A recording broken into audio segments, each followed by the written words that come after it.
guys, it's Maya. Welcome back to my channel. Thank you so much for clicking on our video today. As you can see by the title, this reading is all about how to navigate your career in 2026. So I didn't want to just upload a very black and white reading of here is your career in 2026, this is what's happening and that's it, I just feel yeah, that's helpful, sure, to kind of get the gist of your career, but I feel like it's so much more abstract than that. It's so much deeper than just this, okay, here you go, here's your answer, and I feel like there's things that Spirit really wants to talk to you about, and things that they want you to understand about yourself, about who you are as a person, about what your purpose is. And I feel like when it's just a black and white reading, it's it doesn't leave you with questions to ponder. And I feel like that's my whole purpose here on YouTube, is to help you, but also to help you ponder things about yourself and to help you gain a deeper understanding about you as a person, so you can make the necessary changes in your life. And that's why, instead of just doing a black and white career reading, we're going to do how to navigate your career in 2026. So this is going to show us a lot of different things, and it's not just here's your career, right? So we're going to look at this from multiple different angles. We're going to look at your current energy right now whenever you find this. So this is a timeless reading, so whenever you find this in 2026, it will be there for you, but we're going to look at your current energy in the moment. We're going to see what is your current strengths and weaknesses that could help your career or hinder your career growth. We'll also see what type of career is calling out to you. What is your true purpose in career? Even if Spirit doesn't want to give us something specific, because it's a general reading, we'll still get certain themes and ideas and attributes and things that could be calling out to you, or things about yourself that you could actually pursue, and maybe this is a greater purpose about who you are as a person. We'll also see how can you embody this energy, and this is all for how to navigate your career this year. So instead of giving you this black and white reading, maybe I'll do that later on, maybe in a couple of months I'll do a different type of a career reading. But in this one, I wanted to give you some tools for you to kind of navigate the situation yourself, so that can also help with a lot of personal growth on your end as well. That is really what I want, instead of this straightforward answer. So there is a lot to talk about, you guys. This is also going to be a very in-depth reading, kind of like how the love reading was for 2026. If you haven't checked that out yet, I will link it in the description, but it's also just the previous reading before this, so it's easy to find on my channel. But yeah, so there's 4 groups for you guys to choose from. Each group has a different tarot deck, has a different crystal, and has a different card that came out as I was shuffling. So there's multiple ways for you to be drawn to your group. And keep in mind, you can watch as many as you would like. So let me go ahead and show you these options up close one by one. Group 1, this is the Zenned Out Journey Tarot. This is what the back looks like. And your crystal is this amethyst chunk. And your card is the 2 of Swords. Group 2, this is the Ethereal Visions Tarot. This is what the back looks like. And your crystal is this fluorite chunk. And your card is the 4 of Swords. Group 3, this is the Sacred Web Tarot. This is what the back looks like. And your crystal is this smoky quartz cluster. And your card is the Seer of Earth. This is also the King of Pentacles. Group 4, this is the Marseille Arcana. This is what the back looks like. And your crystal is this white jade. And your card is the 7 of Pentacles. Okay, you guys, here are all of your options laid out for you side by side. Like I said, you can watch as many as you would like and take all the time you need to pick your groups. I'm going to get started with group number 1. Hey guys, if you chose this 2 of Swords with the Zenned Out Journey Tarot and this amethyst cluster, this is your group. Hello, group number 1. Thank you guys so much for being here. Thank you so much for clicking on our video today. Whether it's your first time here or if you have been here on my channel, thank you so much for all of your support. Let's go over our breakdown today. I tried to write everything down, and Ignore these brackets. That's just there for me to know when to switch up on the deck because I do want to use different decks today. So this is all about how to navigate your career in 2026. I pretty much mentioned all of this in the intro, but I will show you the breakdown again. So we're going to look at your current energy in your career. So right now, whenever you're finding this, we'll see what is your current energy like. We'll see what are your current strengths and weaknesses. Now, this could be like in two different ways. Like it could be kind of just about you as a person, or it could be strengths and weaknesses that are like actually affecting your career. So like strengths that are helping your career path, but also weaknesses that could be hindering your career path. So we'll just see whatever Spirit wants to talk about. We'll see what type of career is calling out to you, or at least get some kind of an idea of like maybe themes or something, right? And also, what is your true purpose in career? So this, I feel like these will be kind of abstract because, you know, it's a general reading, but I think Spirit will kind of give us like clues and kind of hints on things, but maybe not like a specific, I don't know, we'll see. And then we'll also see how can you embody this energy in 2026. And then we'll also see advice for navigating your career in 2026.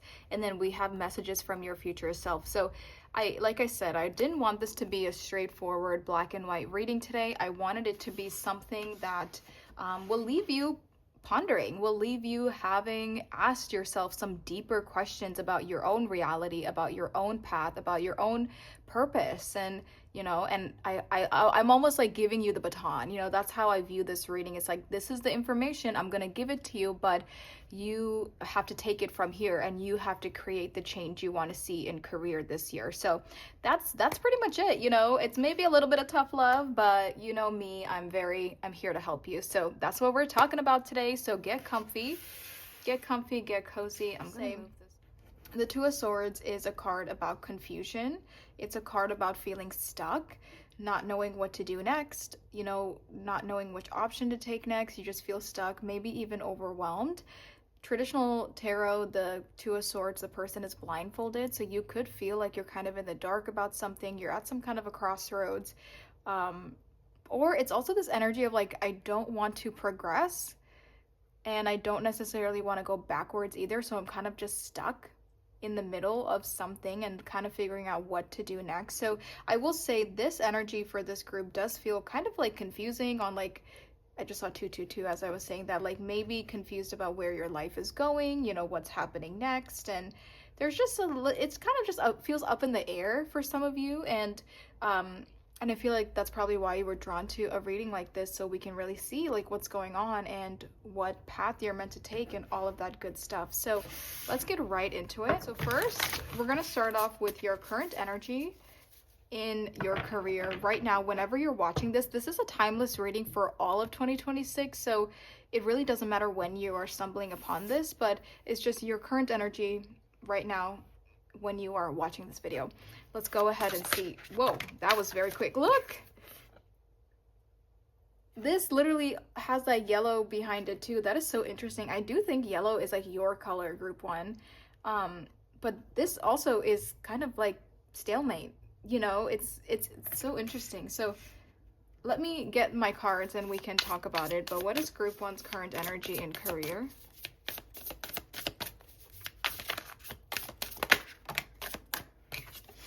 Knight of Fire, confident, passionate, and adventurous.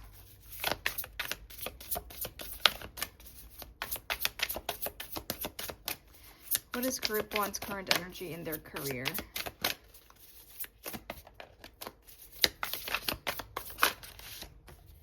Oh, we got two together. Okay, I'll take both because I wanted to take 4 cards anyway. Wow, we have the Sun, which again is literally yellow. Success, recognition, enthusiasm, and we'll also have the Wheel with luck, progress, and change. Okay, this energy is definitely very specific for what's coming out for group one.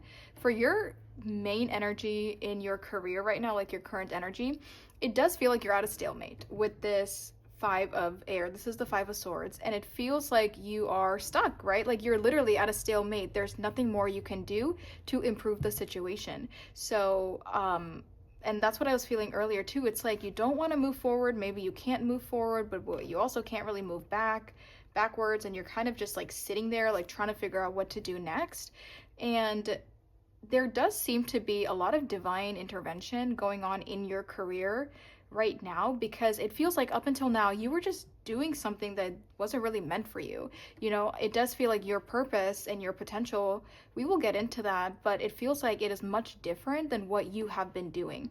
And I think it's, you could be burnt out, but it almost feels like you have no choice. Like your back is against the wall, and it almost feels like the universe is not giving you an option. Like they're almost forcing some kind of a change on you, but it's a change for the better. It's a change that you have been needing. But that's why it feels like this stalemate, because it's like you can't move. Like there is no options to, like, you literally have to start over. There's no way to make the current situation better. But I think that is all happening for that exact reason, because it just feels like you really have to start over and you really have to navigate a new path for yourself in career. And it does feel like whatever you're currently dealing with in career, it's definitely like done. It's not serving you anymore. You have outgrown that situation. And there could also be a lot of mental conflict because of this, because it's just so not satisfying, you know? And I think you're desperately seeking something more and something more fulfilling. We see so much yellow, and we're talking about the sacral chakra. We even talked about the solar plexus chakra. And that is all about pleasure. Both of those, you know, it's orange and yellow. It's all about pleasure, having fun, your passions, you know, what really lights you up. And it feels like up until now, your passions have been lacking, or like your career has been lacking in passion. You know what I mean? Like you're not passionate about what you do. It almost feels like you were just kind of doing something just to do it. And now you're realizing, because your back's up against the wall, you're realizing, you know what? I don't even want to do this, or I'm really not even that happy doing this in the first place, and I want to figure out something else to do. Or for some of you, you're like waiting for a sign that it is okay to move on. Because with this Two of Swords, it does feel like you feel like you're waiting on some confirmation or some like approval that it is okay to walk away from something, or that the time is up for something and for you to start over in some way. So that is like very specific and it's very strong. We have Leo here. We have the moon in Libra. This is all the fixed signs. So we have Leo out again. This is Taurus, Leo, Scorpio, and Aquarius energy. The Five of Air, this is Aquarius in Venus. So, okay, you have Aquarius out here twice. You have Leo out here twice. And then this is Scorpio and Sagittarius energy. Is that right?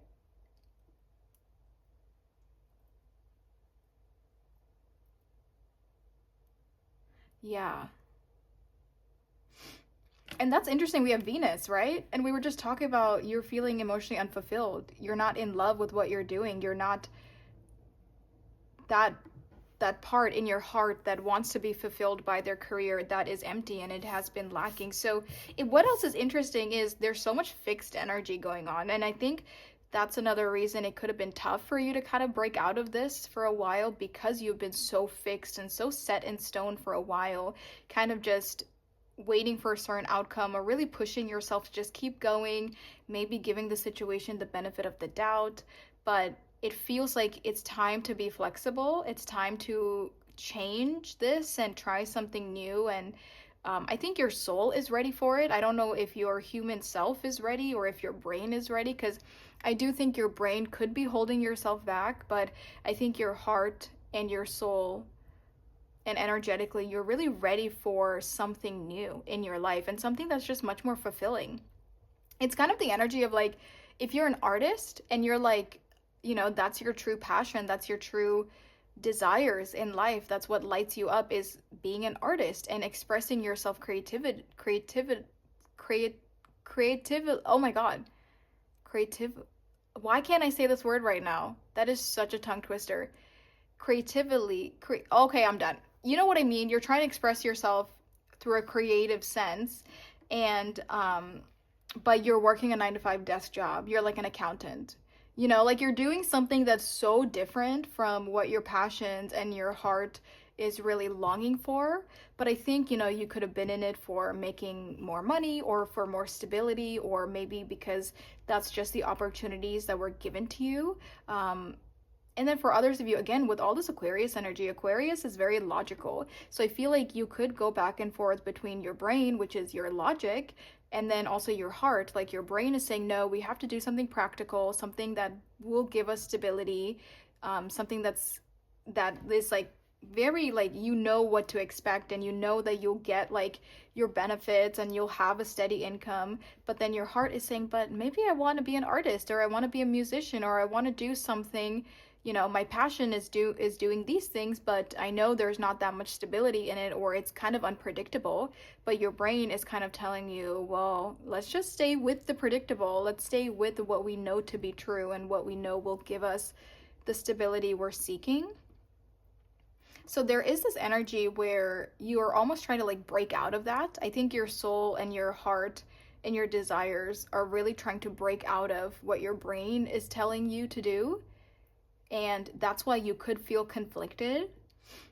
And I do think, again, lots of divine intervention right now, because the universe is putting you in a tough situation so you can realize the changes you need to make. They're not just putting you in a tough situation for you to just like continue doing the same thing and not learn anything and not change anything.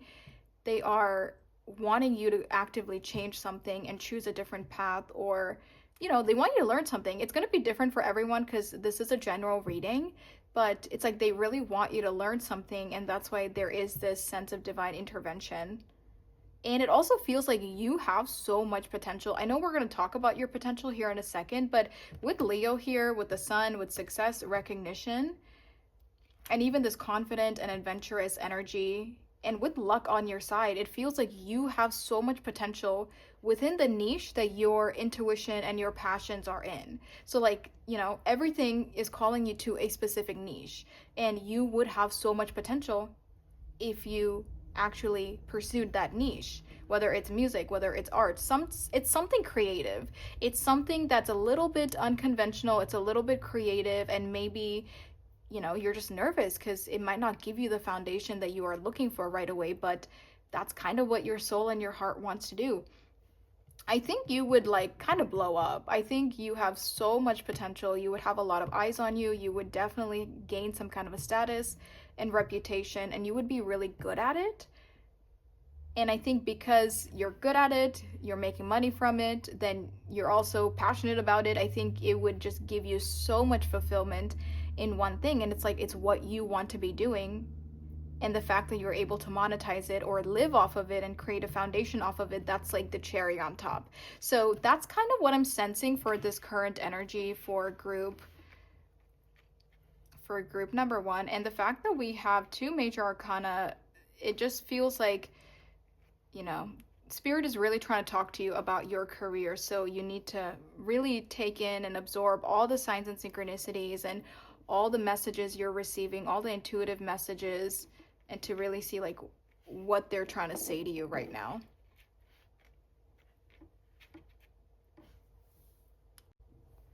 Okay, so I have a second deck now. So first, I want to look at your strengths and your weaknesses in your life, just in life in general. And this could also be about your current energy, but this could also be things you're not really tapping into. So I'm like just generally asking Spirit, like, what is group 1's strengths and weaknesses? So let's start with that first. So first, let's see, what is group 1's strengths? What are their strengths? For group 1 in their career, what are their strengths? In their work life, in their personality, what are their strengths?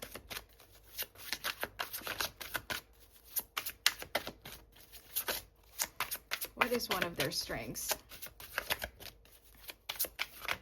Taking a while, but okay. We have the 10 of Cups, and we have the Apprentice of Swords, which is the Ace. Oh no, the Apprentice. This is the Page of Swords. Okay, let's look at your weaknesses now. What is one of their weaknesses? What is group one's weaknesses within their career or personality or in their energy right now? What is one of their weaknesses? Cards are definitely taking a while. The Fool. Oh my god, that makes so much sense. I want to start with this weakness because your weakness is your inability to start something new or to take that leap of faith. I think it's more so taking a leap of faith, but because you're not able to take that leap of faith, you're not able to start something new. So I think it goes hand in hand. But again, I think you get very nervous or very just anxious, overwhelmed about starting something new. I think, you know, especially if you put a lot of time and effort into something, if you've already built something for yourself, it's almost like you probably view it like, why am I gonna like walk away from something I worked so hard to build just to start over again? But you see how that's a weakness, because just because you've built something doesn't mean you should continue if it's not fulfilling you, you know, and that's a part of life. That's a part of learning. Yeah, we start things, we start projects, we start careers, we start jobs. We could literally be in it for years. We could build a foundation, but if it's not serving us, what is the point? You know, what is the point if we're just like a robot that's just showing up to work, just because we built a foundation? You know, I think that we should have the options and the ability to start over and to take a leap of faith into the unknown and to start from scratch. And I think that is something that is really holding you back. And that makes a lot of sense, because we were talking about you being very logical, very practical, and you're afraid to start something new because that's probably not practical. It's probably not the logical thing to do. Maybe it is taking a huge risk. It's a huge gamble. But I think Spirit is saying you have to take risks in life in order to test yourself, in order to test your potential, to see your own growth, to see what you like and what you don't like. If we just stay in the same thing forever because we're afraid to take that risk, afraid of what we might lose, then you're also afraid of what you might gain. You know, you're not going to be able to gain anything new or anything big if you're not afraid to lose something in the process, or if you're afraid to let go of something. You're not going to gain much in return. So I think that is really something that is holding you back. And we kind of already talked about that in your energy, you know? So I think that's why right now you're really like, it feels like your soul and your mind, it's kind of going back and forth, because I think your heart and your intuition is leading you to some kind of a new beginning, and it really wants to start over, maybe even a completely different niche, right? Like maybe you are an accountant and you do want to pursue art. And I think that the drastic change of it could also be something that's scary, but also the unpredictability of it is something that holds you back from taking that leap of faith. But Spirit is saying like your new beginning in career, it starts when you take that leap of faith. It's not starting right now. It's not starting in the energy that is having you in the stalemate vibes. Like that's not where this new chapter is starting. That's not where the growth is. That's not where your discovery is, your self-discovery. You know, that's going to happen for you when you take this new leap of faith into a new chapter. And there's a need to trust. And you could also, you know, I see this as a pattern with like people who really only trust themselves or really like to be in control of their life and their finances and everything, right? And that's valid. I'm just like that. But I think Spirit is encouraging you to trust something else, like something else other than yourself, whether it's God, whether it's a higher power, whether it's your future self, whether it's the universe. It's like you need to have faith that something is looking out for you and something will guide you from A to B. You know, you don't have to do it all by yourself. And sometimes when we put so much emphasis on like, we can only trust ourselves, and I can only trust what I can control, I can only trust what is proven to me, what I can see with my own eyes. It's a very logical way of thinking, but it's just that will burn you out, and it doesn't leave I can't speak for this group. It does not leave a lot of room for growth when you have that mindset. And I do think that is a weakness that is holding you back.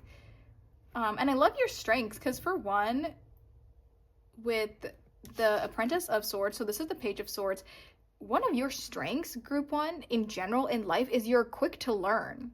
something new. You're very curious about things, and if you were to start something, if you were to start learning about something, you would pick it up so quickly. You're like a jack of all trades, and I feel like you don't tap into that energy more than you are. You know, I think you're very set in like one lane, but the universe is saying you have a lot of talents, and if you just pick something up and learn and, you know, figure out what to do, you could pick it up so easily and so quickly, and you could capitalize on the fact that you're like that, that your brain is like that it can just absorb and learn as it goes. You know, I'm thinking of the example of like somebody who has like never done like let's talk about like computers, right? Like somebody who's never created a program. You've never worked in like IT, you've never worked in development of like apps and stuff, but say you were really interested in creating your own app and you just did some research and taught yourself, and somehow you were able to create your own app. It feels like that. It feels like somebody who has no prior knowledge of things, but you just teach yourself and you can learn and you can grow very quickly in that. And that is a strength that you don't utilize. And I think, you know, if you were to take a leap of faith and do utilize these skills that you are quick to learn, I think it could take you to so many new places, and it would make you so happy, so much fulfillment that you are lacking right now. I also love that we have the 10 of Cups here. This is Pisces. Okay, this is specifically Mars in Pisces.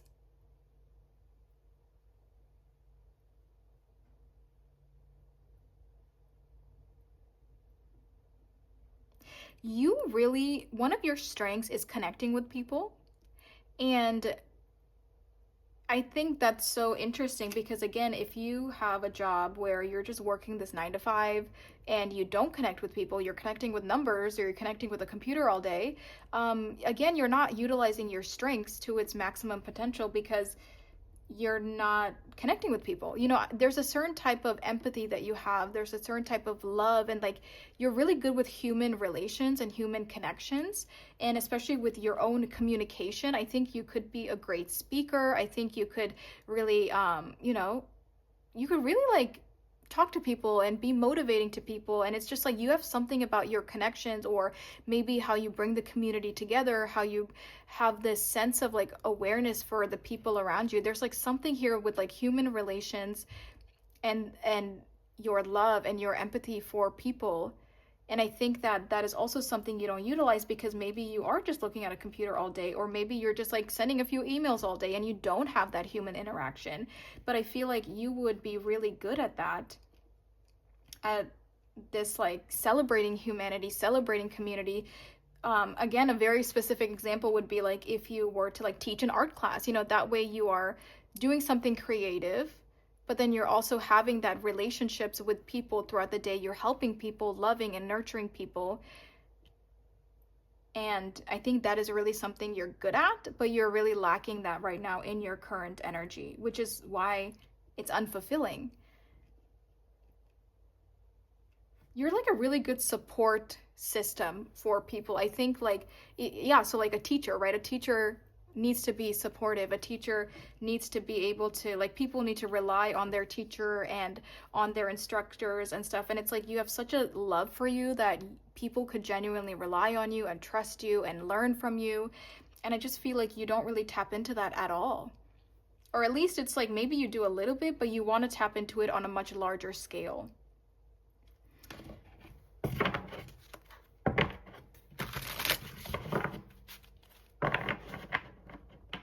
Is that everything I'm seeing for strengths and weaknesses? Yeah, I think so. So next, let's get into, let's see. What is your true purpose in, oh wait, no, I skipped a question. What type of career is calling you? Let's answer that first. For group one, now we have a good idea of group one's energy and their personality, their strengths and weaknesses. So what type of career is calling out to group one? What type of career is calling out to group one? There's that exact same card again, the 5 of Swords. And in this one, it's very stressful. Like this creature is in a lot of stress and it doesn't feel good. And even the lightning in the background, that's so interesting. let's clarify what type of career is calling out to group 1.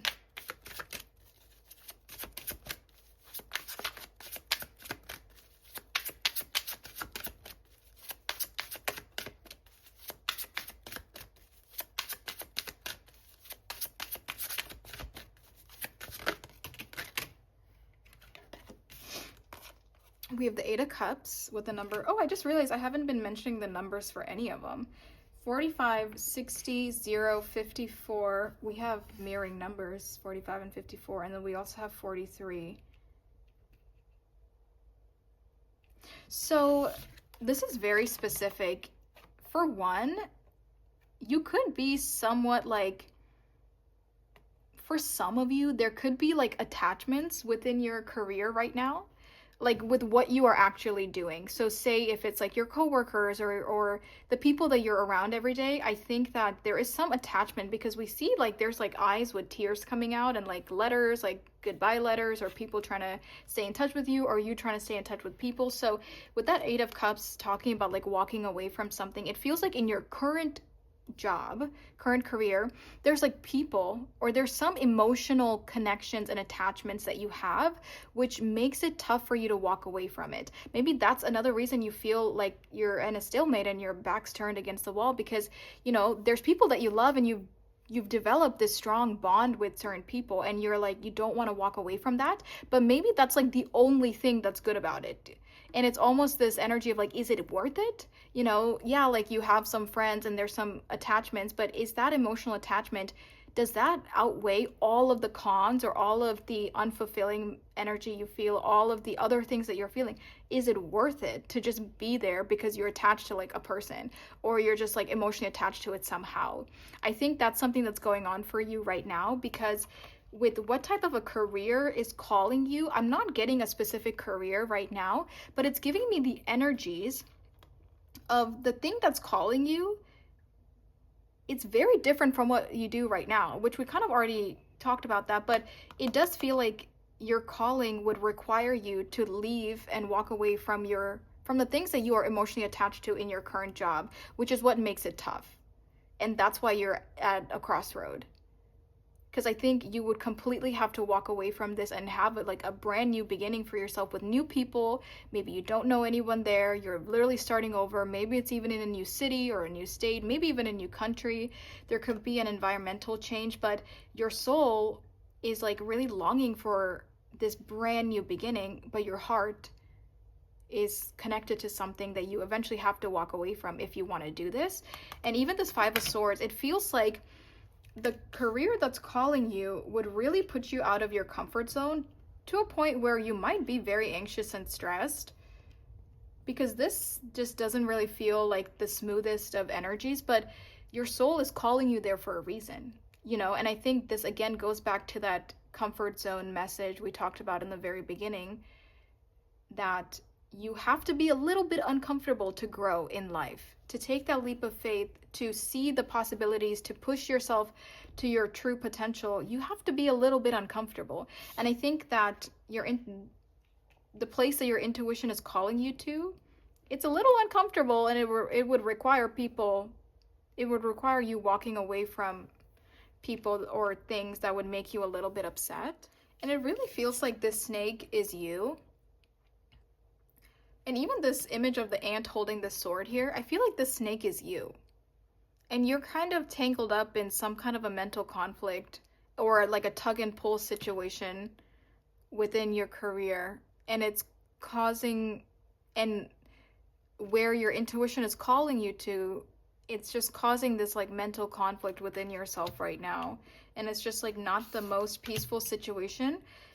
And to some extent, it does feel like you could be resisting it.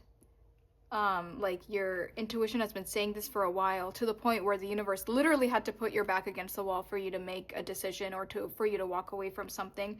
So it feels like you could have been resisting something for a while. But yeah, it's not giving me a specific career, probably because it's a general reading, but it's giving me the energies surrounding what you are feeling about where to go next and how it makes you feel about going to this or pursuing this other thing.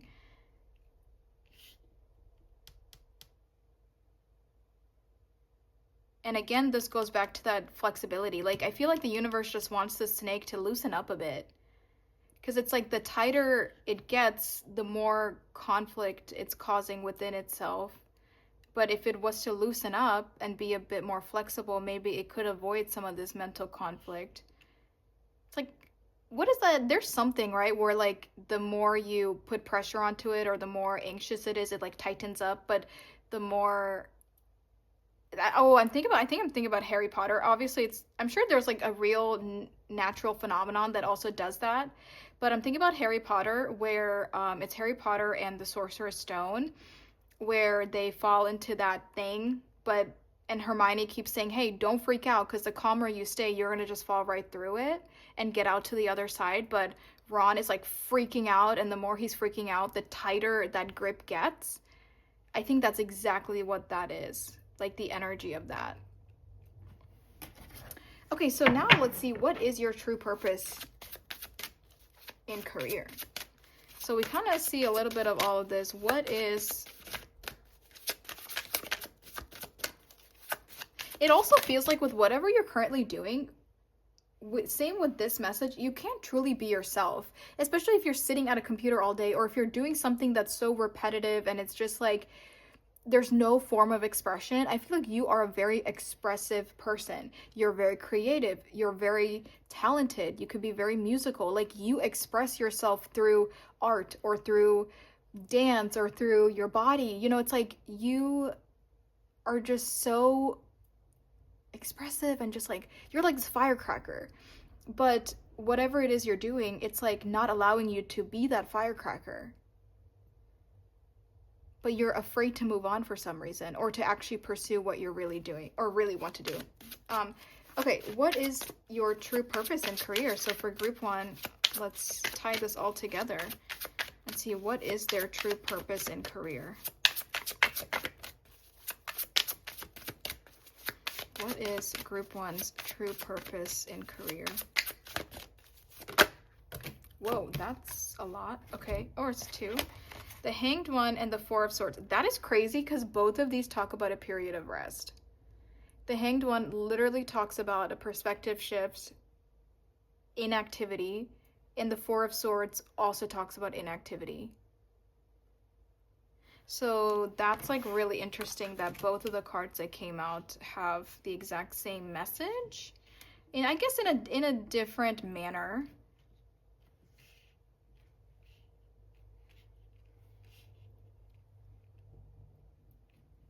Well, I'm trying to figure out how can I interpret that. I definitely think your true purpose in career is something that would make you feel very calm, very cool, calm, and collected. Inactivity.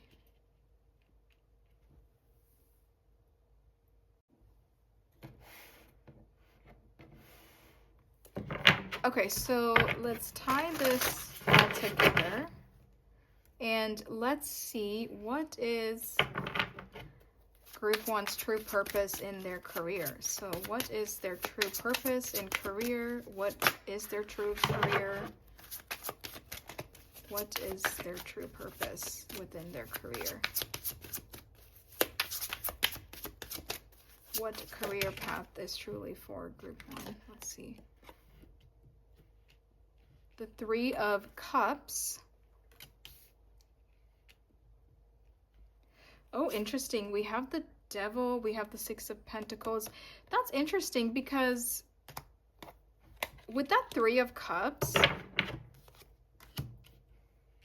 I immediately thought about like friendships or teamwork with other people, other like-minded people, and like collaboration. And that also made me think of like art, right? In some way, in a creative sense, like you would work with people to some extent, or working on projects with people. But it feels like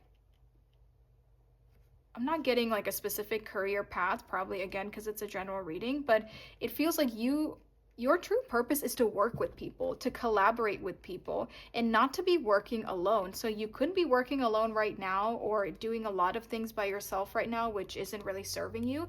Even the Six of Pentacles, it's like two animals are holding the same wand or the same stick. and they're like working together. So there is this sense of teamwork that I think is very important for your true purpose. So I'm just kind of giving like energies. I think you can kind of interpret however that might resonate with you. I also think your true purpose and career is something that's more laid back. It's something that's emotionally fulfilling, and it's like, it really makes you happy. And it's something that is stable, because the Six of Pentacles is a stable energy. It's not like you're in a lack. I don't think that this would put you in a financial lack, but it also feels like you need moderation. Because with the Devil, it feels like your true career path wouldn't have you burnt out. It wouldn't have you overworking. It wouldn't have you have a really unhealthy work-life balance. Your true career path and like your true purpose, it would have you in a good balance between your life, your work situation, and you would not be overworking. And it's interesting here because we see the pair of scissors and these, wow, there's like two here, there's like three here, and then there's two here who are chained. Like, these goats are chained together, and the scissors is like trying to split them up. There's also this sense of restriction here. So it feels like your true career path gives you a lot of flexibility and freedom to do whatever you want to do. So that could be, you know, setting your own schedule. That could be expressing yourself however you want to, creating whatever you want to.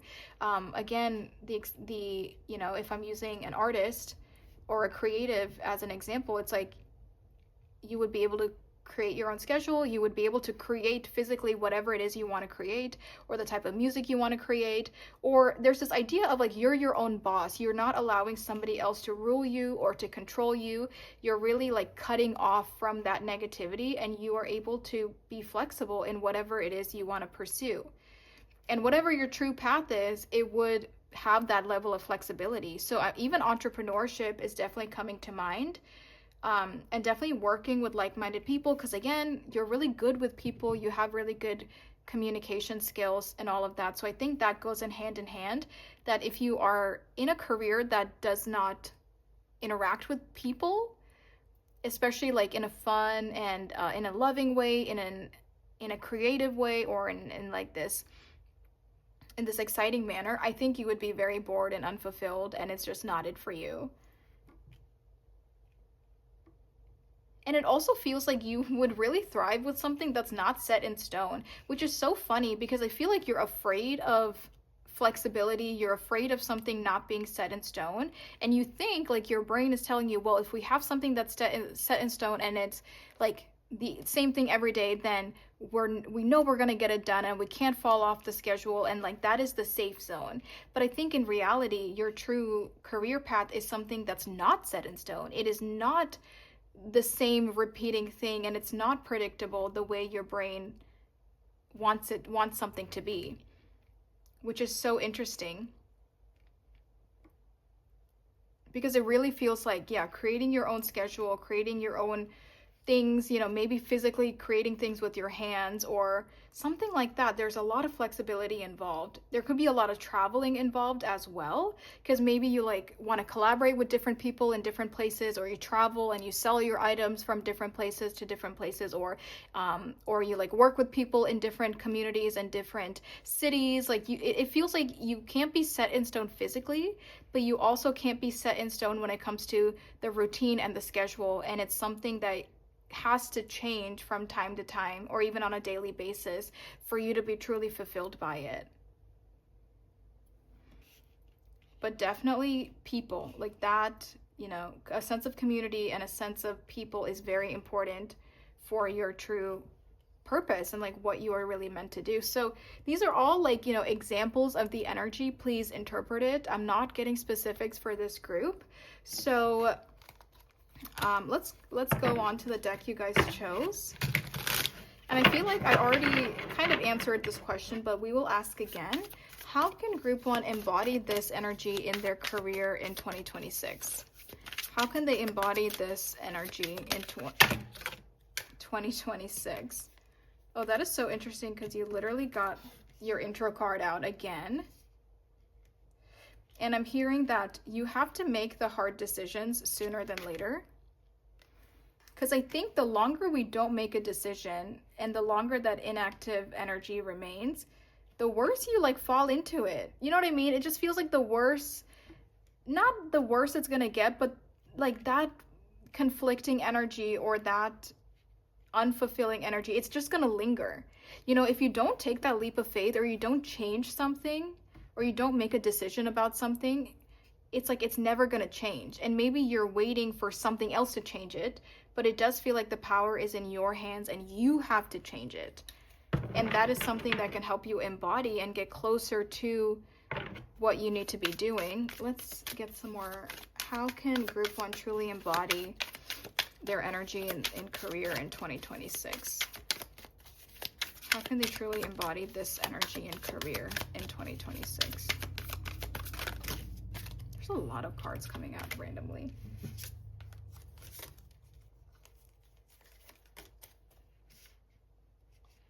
We have the Two of Swords. We have the Ace of Pentacles. Yeah.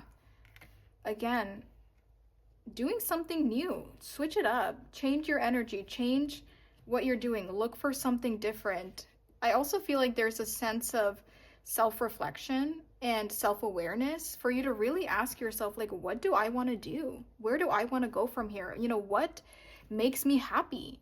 You know, what kind of a job do I want? And also reminding yourself that you shouldn't be working to just work. You should try to find some level of fulfillment in what you do. So I think that is really important, and that will help you shift out of this stagnation. Wow, you have the Six of Pentacles out. Wow, look at that. You have the Six of Pentacles, and then you have the Ten of Pentacles. And you already had the Six of Pentacles out here. So this is the moon in Taurus, actually. That could be significant for some of you. This is Virgo. It's actually Mercury in Virgo. Again, there's that collaboration and teamwork. It's two different hands coming together. Here, it's like the same person. And here, it's like two different hands, or multiple hands, multiple people, multiple animals in these images that are coming together to do something together. And this is like, this reminds me of like gardening, you know, and even that is like working with your hands, physically creating something with your hands. So I think the message that I'm seeing here is for you to truly be able to embody this energy, you have to take it one step at a time. And you also have to be patient. And you also have to remember that like that growth and that success and that tree is not going to grow overnight. You know, it takes a little seed. It takes you to plant a seed for it to grow into the foundation that you want it to grow into. So I think for you to remember that even if you do change and you do pursue something new, remind yourself it's not just going to change overnight. It's going to take time, you know, and I think you have to reassure that to yourself, or else you'll be anxious on like, oh my God, I knew I shouldn't have done this. Oh my God, you know, it's not working out. This was a bad idea. I think you have to remain calm and remind yourself like it takes time. But look at this. This is such a different energy. All you have to do is make a decision to walk away from something and to pursue something different and to come out of your comfort zone and to be a little afraid. That's okay. It's okay to be afraid, I mean. And you can truly create the most authentic life for yourself. And again, you see how much potential there is here. It feels like with what you're currently doing, because it's not really what you're meant to be doing, you're just like barely making it every day. It feels just like like I'm here, I'm showing up to it, and like it's like I'm just doing my thing and I'm leaving. But this feels like the potential is endless. It feels like the growth is endless. There's no saying how big this tree can become. You know, like your talent for this is endless. And it could literally change your life when you're just barely just hitting the mark, or just like bare minimum of satisfaction or bare minimum of results in what you're currently doing. This is like a totally different vibe. But this is how you can slowly start to embody that energy that we've been talking about. Is just one step at a time. And it could really take you to like literally new heights and brand new places you've never been before. Let's get some advice for navigating your career in 2026. Advice for group 1. How can they navigate their career in 2026? I also think we're seeing so much earth. We're seeing so many pentacle cards. That is showing me that you have to take action. And I think I said this earlier, but this Two of Swords is your inability to take action because you're stuck. But the longer you stay stuck, you're gonna stay stuck. You're not doing anything. You're not going this way, you're not going that way. You have to physically create the change. You have to physically plant those seeds. You have to physically start something new and take that leap of faith. And if you don't do this, then you're not gonna get out of that. You're just gonna be in that for as long as you wanna be into it. You know what I mean? And that's me being just like blunt, but that's the vibe. It's like you have to physically put that into your hands to create the change you want to see in your career. And that requires coming out of your comfort zone. Let's see, any other advice for group 1 navigating their career in 2026?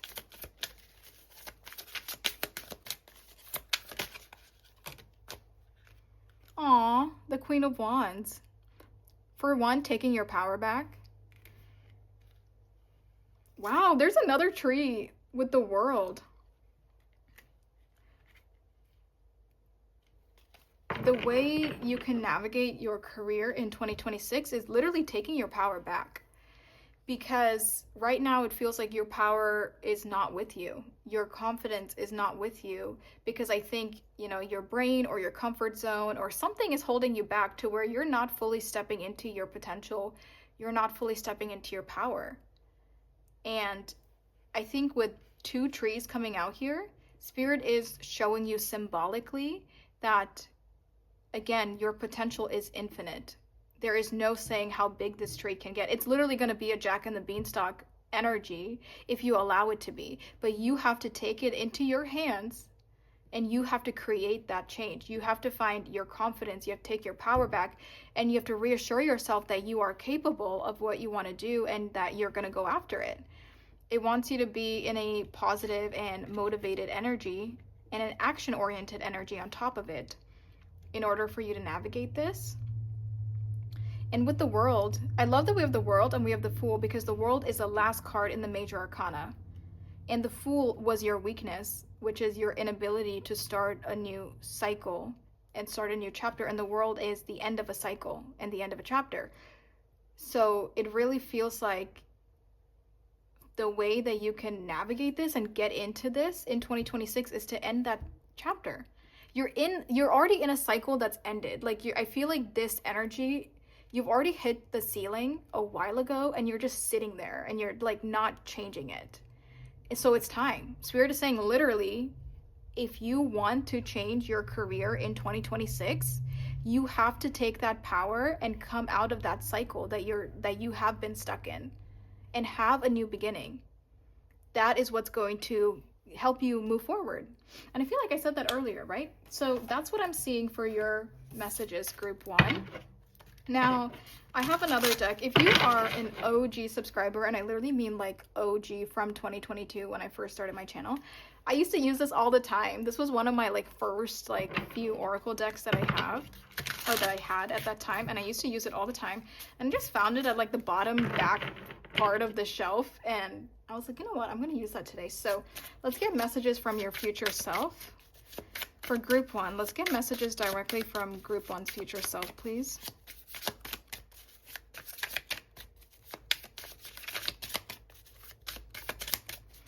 Messages directly from group 1's future self. Heart chakra affirmations. Love is my guiding truth in life. I give and receive love effortlessly and unconditionally with the number 57. I think this is really, because you have another heart chakra. It says, I am open to love and I receive more of it every day with the number 55.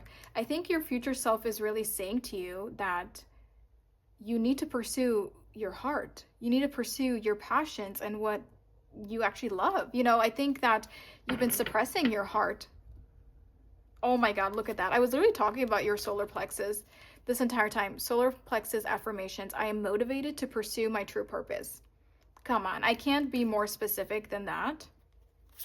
That's literally what your entire reading is about. And that's what your future self is saying to you is we got to get started. We can't keep living in the shadow. Sacral chakra affirmations. I'm radiant, beautiful, creative, and enjoy a healthy and passionate life with the number 26. So we talked about both of those chakras. The root chakra. The root chakra is the first chakra in the body's chakra system. This chakra has earth energy and associated with the feeling of grounding and safety. The root chakra is sometimes known as, I am not going to be able to pronounce that, because of its feminine energy. It governs the functioning of the lower part of the body, including the lower back, lower spine, kidneys, and bladder, with the number 8. So I think with the root chakra, that makes so much sense with all of the pentacles coming out, with the trees coming out. It feels like you have to start planting those seeds. You have to start with the base, with the roots. You have to start with that in order to really build something on top of it. So I feel like that makes a lot of sense. Okay, group number 1, thank you so much for letting me give you these messages about your career in 2026. I hope it's helpful. I hope it gave you any insights that you were looking for. If you want a private reading, go ahead and book a reading with me. My email is in the description below. We can talk about your personal situation. I offer one-on-one readings and pre-recorded readings. So yeah, if you want to chat, if you want to have a private session, definitely email me. I also have a Patreon where I upload exclusive content, and the viewers on Patreon get to suggest the monthly readings, and also the extendeds get put on Patreon as well. So there's a lot of stuff going on over there. There's 2 separate tiers, so make sure you read them carefully before you choose which one if you are interested in joining. And all the videos on Patreon are also available for individual sales, so if that's something you're interested in, go ahead and check it out. The link is also in the description below. But thank you so much for being here, you guys. Take good care of yourself. Please like and subscribe, and I'll talk to you very soon. Bye. Hey guys, if you chose this 4 of Swords with this fluorite chunk and the Ethereal Visions Tarot, this is your group. Hello, group number 2.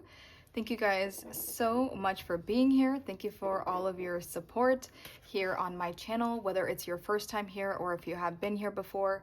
Thank you so much for clicking on our video. This is our breakdown all about how to navigate your career in 2026. Like I mentioned earlier, like I wanted this to be something that could really help you and kind of give you the tools. How I mentioned it in group 1's intro, it's like me passing the baton over to you. It's like I'm giving you this information so you can like truly like dig a little deeper within yourself, ask yourself the deeper questions, ponder things, and like, you know, it's almost like I'm giving you the tools and I'm giving you some answers to maybe some things about you, and then for you to take that and navigate your career this year. So that is my, intentions today. We're going to look at your current energy in career. So no matter where you are in 2026, like what time of the year, this will be your current energy. So it is timeless. You can watch this whenever this year. We'll also look at your current strengths and weaknesses. So this could be like about specifically career. This could be maybe more a little bit about yourself. I think we'll just kind of see how it goes. I feel like for group 1, it was more so their strengths and weaknesses about themselves in general, but we could also view it as like strengths that help your career journey and then weaknesses that hinder from your career path. So we'll just see what Spirit wants to say about that. Then we see what type of career is calling you and what is your true purpose in career. So this could be kind of more abstract. So I think group 1's was kind of abstract. I think that's what I kind of figured because it is a general reading. So it might be like that for you too. But Spirit did give us like themes and ideas and like certain things that would make sense to you as the listener for like, oh yeah, like that makes sense. Like that is my passion, or that is my hobby, or that is something I'm interested in. So we'll see like what is your true purpose, right? Like what path are you meant to be on? And then we'll also see how can you embody this energy in 2026, and then of course advice for navigating your career in 2026, and then messages from your future self. So pretty much like everything is looking at like a different aspect, but all of it is for your own journey on how to navigate your career this year. So that is what we are talking about. Okay, so to get started, it does feel like you could be in a period of rest for some of you. Maybe you're currently unemployed, or like you're in between jobs, or something is just kind of slow right now, because with this, it's, you know, a period of rest with the Four of Swords. Maybe you're spending a lot of time at home as well, or you're kind of just like having this downtime. So it feels like you're just in some kind of downtime, some kind of in between, or maybe you recently walked away from something. I do feel for some of you, you have finally found like some peace, because you could have been working a job that was really stressful and just like wasn't for you. And I think you gave it a lot of time and effort, and it just like probably drove you crazy. And it feels like you did walk away from that, and now you finally have the peace that you've been craving for so long, because you're not tied to some kind of a job that stressed you out so much. So it does feel like kind of a peaceful situation. It also feels like not much is happening, and it just feels like you're just in this in between time period, or for some of you, unemployed. So let's go ahead and see what is going on with your current energy. So this is the energy check, but if it doesn't resonate with you, then definitely check out a different group. And I do want to say, like, even if you are unemployed, I think you're still at peace. Like, I don't think you're freaking out if there is a lack of momentum in your life right now. I think you're really just taking it easy, or taking it day by day, and you're not stressing about the situation. So even if you're like not working right now, it still feels like a very good energy. Or it's just like a slow season, and that also feels like a good energy. But let's see, for group number 2, what is your current energy in your career? And did I say to check out a different group if this doesn't resonate? Ooh, the wise counselor with belonging, learning, and tradition. This is the Hierophant. Group 2's current energy in career. Oh wow, you have another major arcana with ego and the number 15. So 5, 15, 5s or 10s, or, you know, 15 could be significant. Excuse me. We have illusion with dependency and materialism. That's interesting. Wasn't I just saying that like you're finally at peace within your mind, and within like mind, body, and soul? And this bird is freeing itself from the cage of illusions, dependency, or materialism. It feels like you're finally grounded. And I think up until now, there could have been a lot of mental conflict. Maybe you were pursuing things for the wrong reasons, pursuing career, you know, pursuing jobs for materialistic purposes, or just up until now, it feels like you were not being authentic to who you really are. But now, you know, this period of rest, I feel like you finally have found peace, not only with, you know, whatever job situation, but also within yourself. And I think because you have had some kind of a spiritual awakening recently, it has helped you walk away from some kind of a toxic career path that was not meant for you. And now you are more aligned to what you want to do and who you want to become. And that's why even if you are in between jobs, or unemployed, or taking it slow right now, you're not stressed, because you know that even if you don't have something, you're still on the right path to find what is meant for you. Because clearly what you were doing, or the life you were living when it came to career and finances, clearly like that was not you, and there needed to be a lot of healing and a lot of transformations to be done before you can align. And it feels like you have gone through that, and now you are aligning, which is why it's so peaceful. I love that. Let's see. We have 3 of air. So this is the 3 of swords: sorrow, forgiveness, and healing. And let's get one more card. Group 2's current energy in career. 9 of air: protection, preparedness, and resilience. Oh, I love it. You know what else is so cool is, obviously this is an angel deck, so every card is going to have an angel on it. But what's so interesting is, like, in this person thinks they're alone, but there's 2 angels right there. In this person could think they're alone, but there is an angel right behind them. And I have to say, for group 2, you are divinely protected right now. You are divinely guided. You have a lot of spirit guides around you. You have a lot of angels. This could even be like ancestors. There is a lot of energy that is protecting you. I don't know where they're coming from, to each their own, but you are not alone. And even if you are going through this transformation or some kind of a rough period in your life, or you did, and you felt alone, or you still feel alone, you're not alone. It definitely feels like whatever pain or healing or spiritual awakening that you went through was not easy. We have the Three of Swords, which is a heavier energy, right? It is like heartbreak. And what is so cool about this energy, though, is that even though you have experienced this crazy transformation and this pain and suffering that came along with breaking out of that cage that you were in, you are very strong within who you are becoming. And I love that, because with the Nine of Wands here, and I love that it says protection, preparedness, and resilience, because in this card, it feels like you really overcame something. I do feel like you're on the other side of it because of how peaceful this intro card feels, with how peaceful your energy feels. For a lot of you, I think you have already gone through this healing. Now, this is a general reading, like a timeless reading in 2026. So, say you are finding this in like midway through 2026, then maybe you went through your healing in the first half of 2026. But I think from whenever you watch this reading, you have already gone through that healing. So now if you're watching this in January when I'm uploading it, then maybe you went through this transformative, like tower moment, spiritual awakening situation at the end of last year, and now you're more aligned to where you need to go starting this year. But it feels like, especially because this cage is open and that bird is about to come out, it feels like you have already... Well, this is the devil. Did I say death? This is the devil with ego. You've already kind of overcome this situation. You have become incredibly wise because of this transformation. And I could literally, I'm seeing you and your soul, and you're thinking to yourself, wow, like, I can't believe I used to put up with that. I can't believe I settled. I can't believe my standards were so low. I can't believe I didn't love myself enough because of what I allowed myself to go through.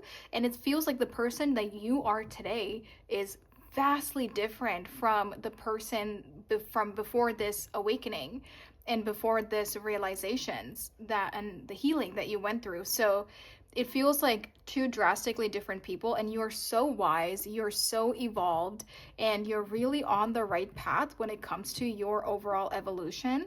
And I think you're still healing. Obviously, I think there's still lingering moments of healing, but I love it. It really feels like you overcame something that was pretty heavy, and you could have been at the bottom of something or felt like you're in the very bottom within your energy, but you really rose to the top. And this feels like you ready to tackle on, this next chapter in your life. And again, whether you're unemployed, whether you are in between jobs, whether you're taking it easy before you find something else, it just feels like you feel very aligned to who you are meant to be. And that is what gives you all the peace of mind in the world because of it. And I think that's another reason you're not rushing it. Like, you're wise enough to know, like, I'm going to take my time. I'm not just going to jump into a career, jump into a job just for the heck of it. Like, I'm going to take my time, and I'm going to learn through what I've learned, and I'm not going to repeat the same mistakes again. So I love it. I sense a lot of personal power. Like, you took your power back. You really defeated whatever that devil experience was. You really are overcoming it. If you're still going through this, I think you're still very much on the right path, and to just keep going, and you will come out on the other side. So this is very straightforward. I mean, I think this is a very specific group and incredibly straightforward.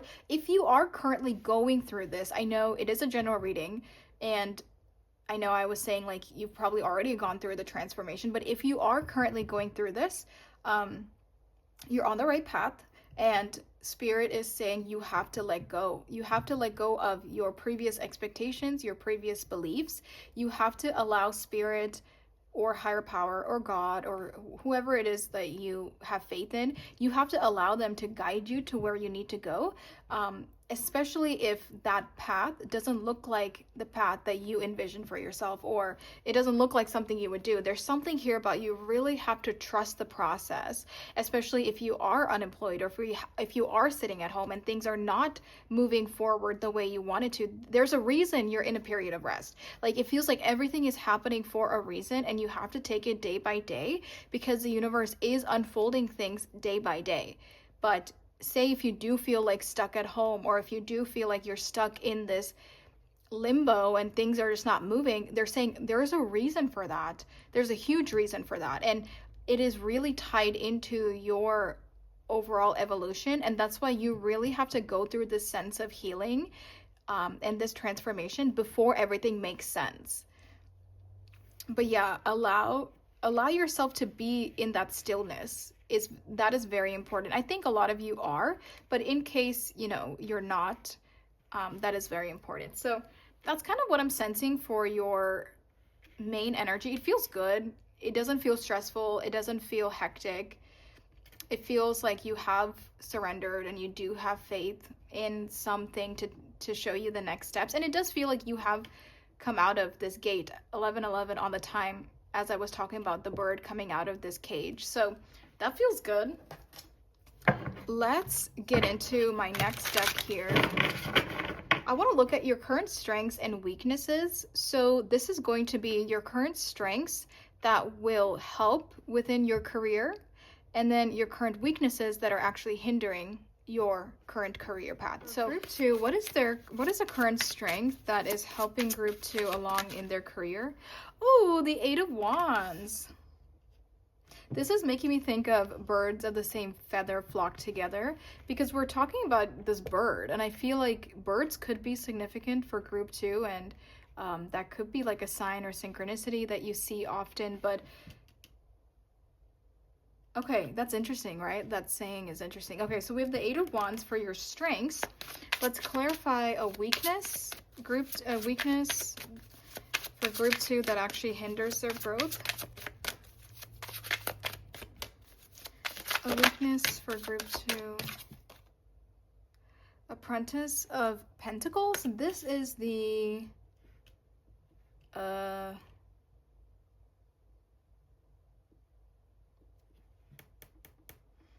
this is the Page. Okay.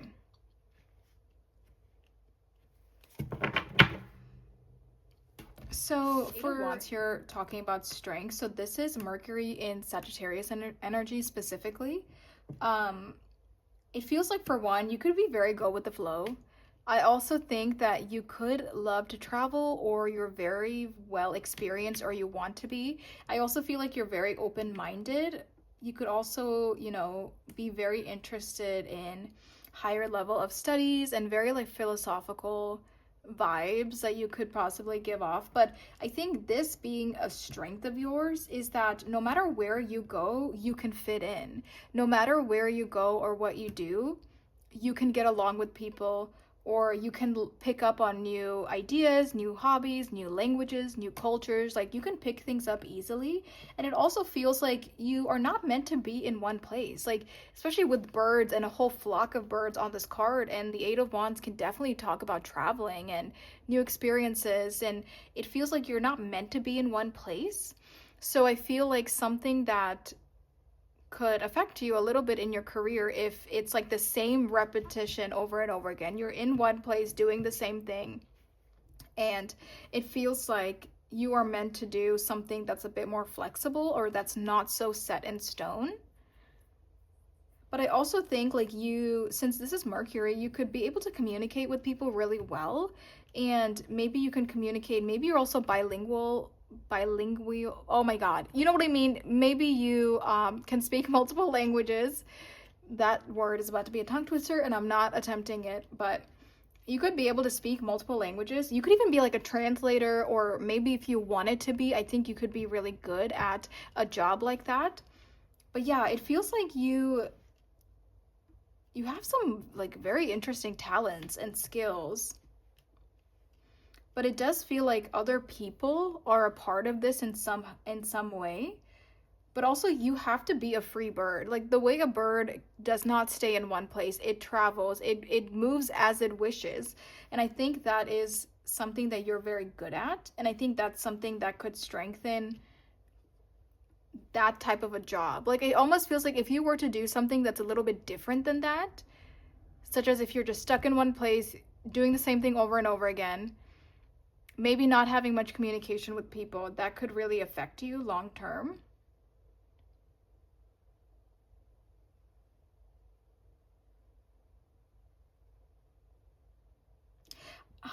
For some of you, there is a message coming through. And again, I don't think this is about like your strengths or weaknesses, but I think this is just a message that Spirit wants to say. And it's that, especially with this idea of like materialism,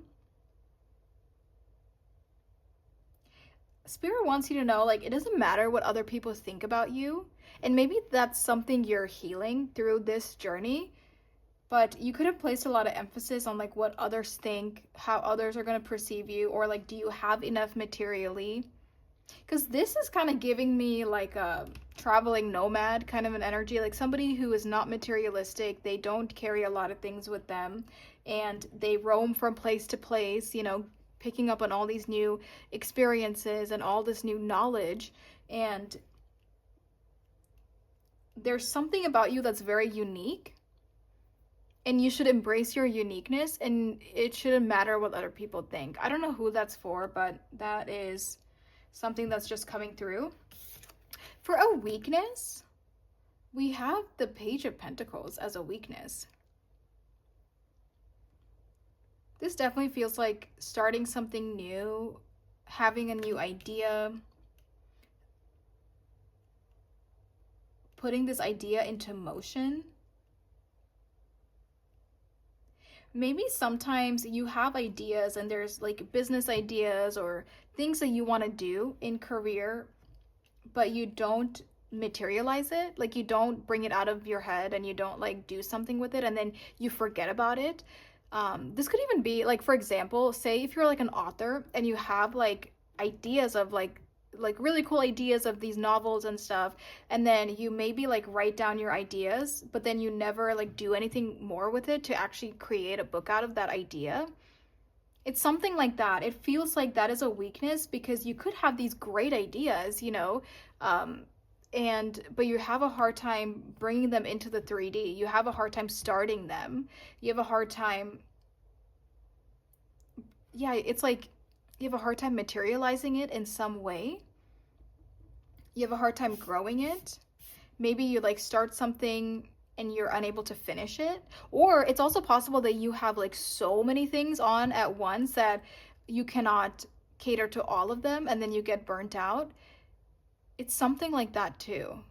And I think how this is hindering is, say if you do have like multiple things on at once, then you're not able to give it 100% to every single thing, and then eventually you're just burnt out and you've not made much progress with any of them. Or it could be that you have all these great ideas, but you are afraid or anxious, or you don't know where to start on how to bring it into your reality and how to actually like materialize this idea. And maybe you get overwhelmed because you think about like all the steps it takes to get to that goal of yours. And Spirit is saying, just think about the first step. You don't have to think about every single step to get to the end goal, because when you think about the end goal immediately, it's going to overwhelm you. You have to think about it step by step, but it's something like that with a weakness. It is you have a hard time materializing something in the world, especially with businesses or finances or something with career, maybe even studies. Like, you start learning about something, but maybe you get really distracted and something else comes up, and then you forget about it and you move on to the next thing. It almost feels like you need to like choose something and stick with it. Very interesting. Let's move on. And if there's more, I will talk about it, but that's kind of what I'm seeing for your strengths and weaknesses right now. So let's see, what type of career is calling you? Whoa, that was fast. The Emperor. This is Aries energy. We have our little ram here with the number 4. You're very good in like Okay, you're very good with your own independence.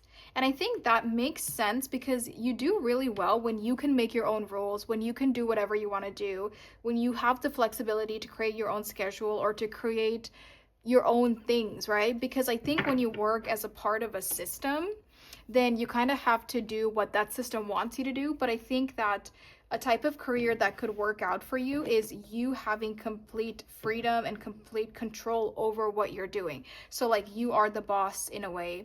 Because even the Emperor, it's a leadership energy, it's an energy of authority. And this is somebody that is the boss. So, it feels like you maybe have a hard time listening to somebody, maybe have a hard time with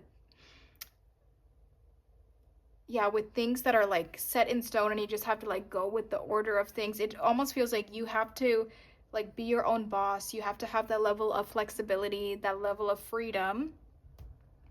And you want to do things your own way, which actually makes a lot of sense with that Sagittarius energy, because with fire, I just feel like that fire is so, it's all about me and I want to do things how I want to do them, and I also want to have fun in the process. It's like I want to incorporate all these things that matter to me.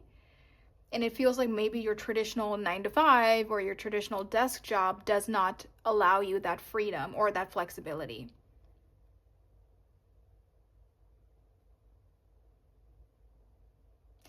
I also think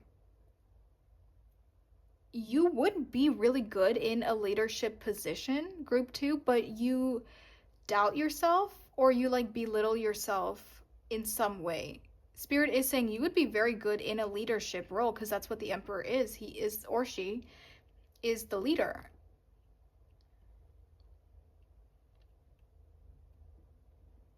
But yeah, I think if you had complete creativity, complete control, complete authority over what you're doing, that seems like very ideal for you. Especially like being your own boss in a way. But also like traveling and like working remotely, because then that allows you to travel or allows you to meet new people. Like a translator is really coming up, you guys. I don't know if any of you are interested in like being a translator or maybe like working abroad in different countries as like a teacher. But I think something like that where you like make your own rules for your classroom, you set the curriculum and you do all these things because you do have this like nurturing side to you, and I think you would be good with people to some extent. So yeah, I think something like that. Okay, let's see now, what is your true purpose in career? So we see what is calling out to you. So what is group 2's true purpose in their career? Oh my god, the Empress! No way. You have literally the Empress. You have the Emperor, the Empress, and the Magician.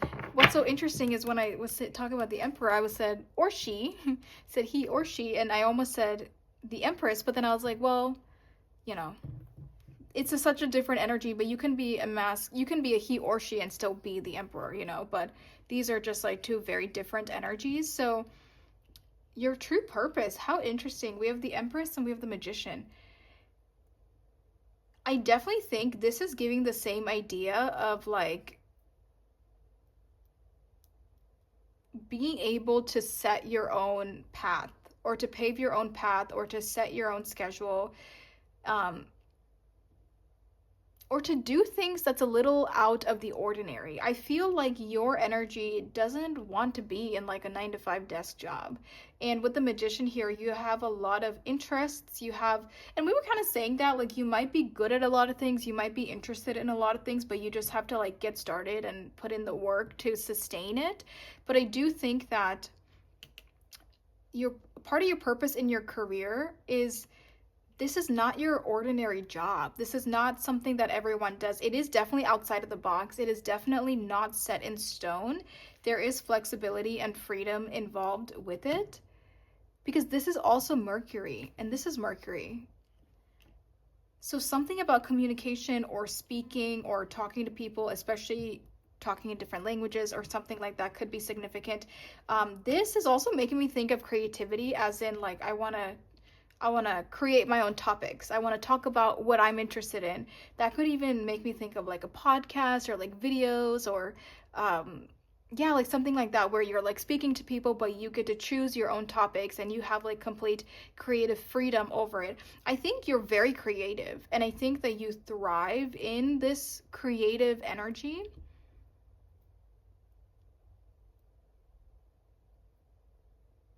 Huh, I wonder if I can actually interpret this weakness in a different way. Because as I'm talking about creativity, a weak it's not really a weakness, but it could be a weakness if you are in the completely like if you're in like a field that is completely wrong for you. For example, you see how this penny is a flower? That's making me think of someone who's super creative and you think in a very abstract manner.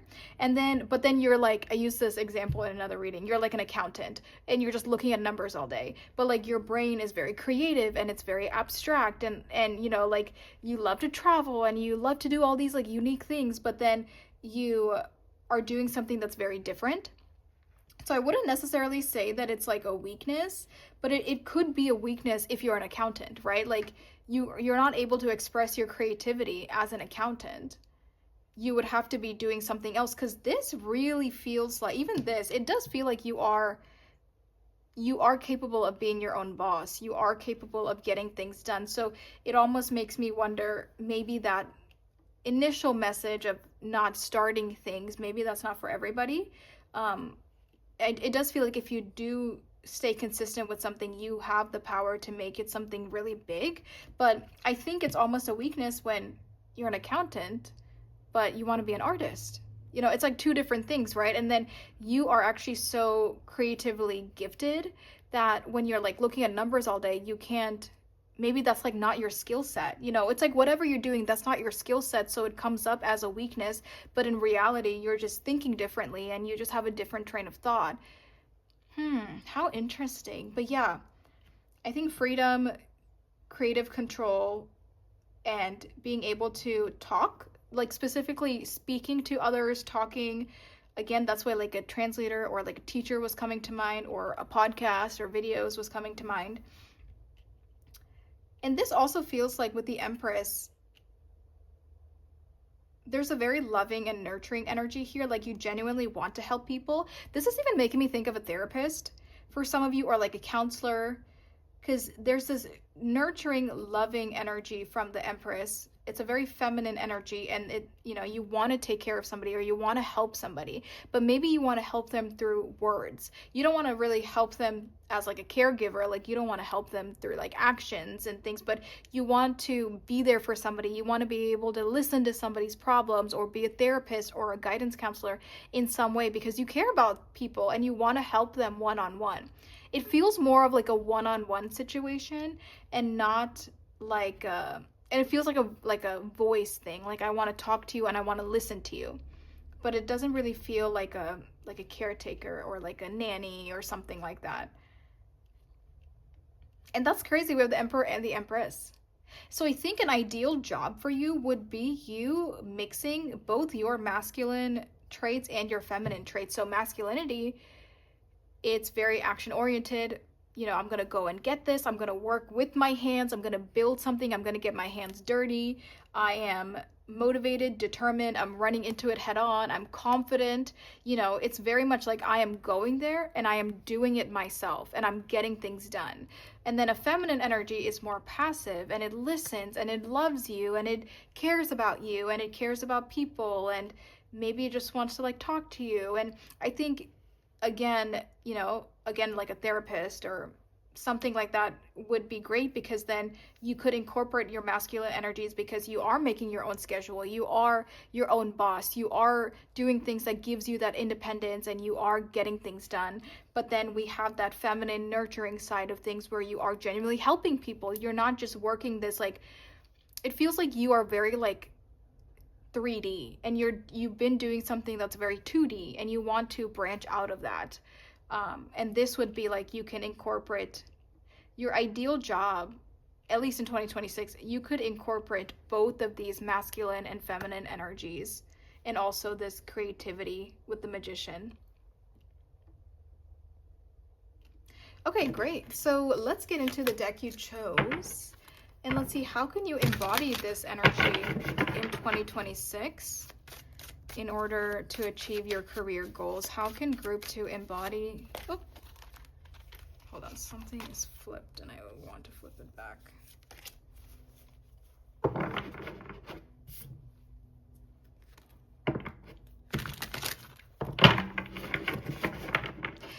You know what? This also feels like you could be holding yourself back. It doesn't have to be that you start projects and you don't finish it, but it's also the sense of like you want to do something, but you're afraid to put yourself out there. You're afraid to materialize the idea that you have, but it is stemming from a lack of confidence and it's stemming from fear, because the Emperor and the Empress, they're so confident. You know, this is especially the Emperor. Aries is so confident. Aries does not care what you think. And it's interesting because I think even with the 8 of Wands, with this free bird, you don't want to care what people think. But there is this anxiety or this fear of being confident in a way for some of you. How can you embody this energy? Oh my God, why is half my deck flipped over and the other half is not? I think I like totally messed up when I... Okay, let's try this again. Okay, I think all of it is flipped over. Okay, again, how can you embody this energy to achieve your career goals in 2026 for group 2? How can group 2 embody this energy? Page of Wands. We have the Page of Pentacles and we have the Page of Wands. How can group 2 embody this energy to achieve their career goals in 2026? Oh my God.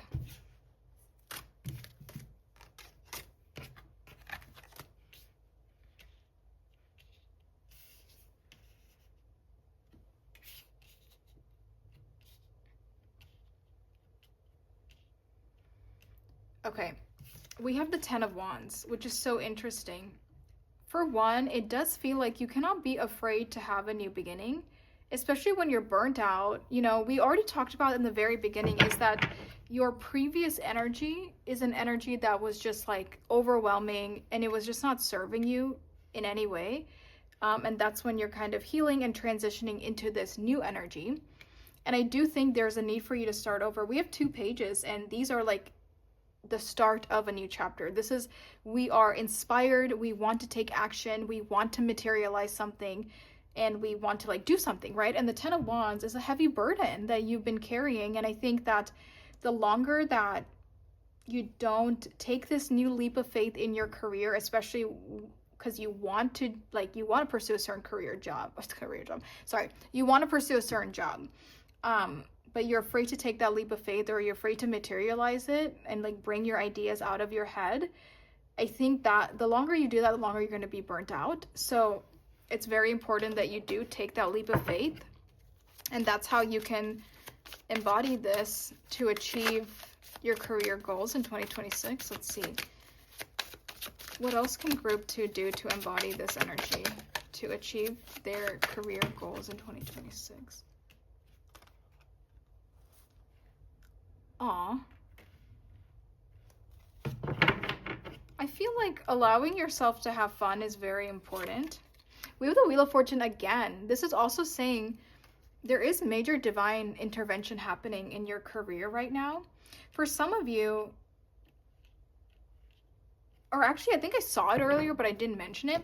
For some of you, it does feel like whatever happened recently with career or whatever tower moment or healing journey that you recently went through or are going through, there's a reason for it. And I think the reason is Spirit wants you to do something else with your time and with your career. They want you to shift paths. But it feels like if you didn't have some kind of a wake-up call, then you would not have shifted. Maybe you would have stayed burnt out for a very long time because you're afraid to have a new beginning. So there's some of you, you know what, maybe it hasn't happened yet, this like divine intervention. But for others of you, I think it probably already happened, and that's what this is up here. But there's a reason you went through or are going through something in career, and it's for you to find the clarity that you want to do something different and that you are capable of doing something different. So I think this destiny situation is very important for you. How can you embody this energy? 6 of Cups. Yeah, bring love to the situation. And I also, it feels like you can start over whenever you want. There's 2 kids on this card. You have a kid, technically a kid, and a kid again with the pages. So it's like, it's never too late to start over. It doesn't matter how old you are. It's never too late to start over within your career, within your life, with any aspect of your life. You can start over whenever you want to. And I think you having that mindset in 2026, realizing, okay, I don't want to do this anymore. I do want to start something new. And there's no better time than the present moment. I think that's very important. Advice for navigating your career in 2026. Oh my God, another page. You have 3 pages out. Page of Pentacles, Page of Swords, Page of Wands. Advice for navigating your... Wow. Look at that. A page and a 10. You got another page and then you got another 10. Yeah, it definitely feels like you are... Spirit is like really wanting you to have some kind of a new beginning.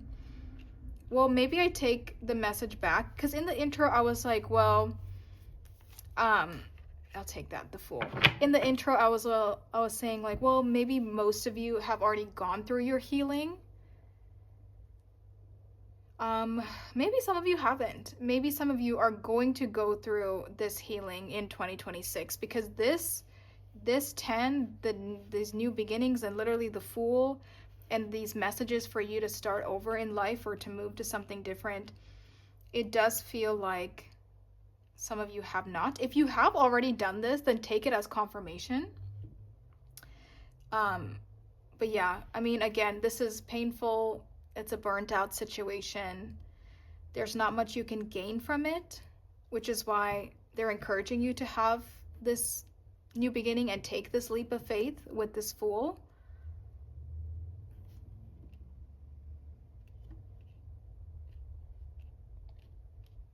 Yeah. So for your advice, yeah, I think that would be your advice for navigating, because it almost feels like the same thing, because it's almost like the exact same cards. So I think definitely walking away from whatever is hurting you and embracing a new beginning, even if it's unconventional, even if it's different and not many people are doing it. I think you're meant to do something that is unconventional, and Spirit really wants you to take that leap of faith. Okay, I think that is everything I'm seeing. It's getting kind of repetitive. So now I have any messages from your future self. Let's go ahead and see. Okay, solar plexus chakra. Or sorry, it just says solar plexus. This is the 3rd chakra in your body system. It is associated with empowerment or weakness of the ego. Wasn't we just talking about like weakness of the ego and stuff? This chakra has an influence on your preoccupations about your self-image and social status. Weren't we just saying earlier that you shouldn't care what people think, and that you should do things because it makes you happy, not because of what people think? This chakra brings solar light encoded energies into your body, activating the nerves that radiate in the pit of your stomach. 35. Let's get messages from Group 2's future self.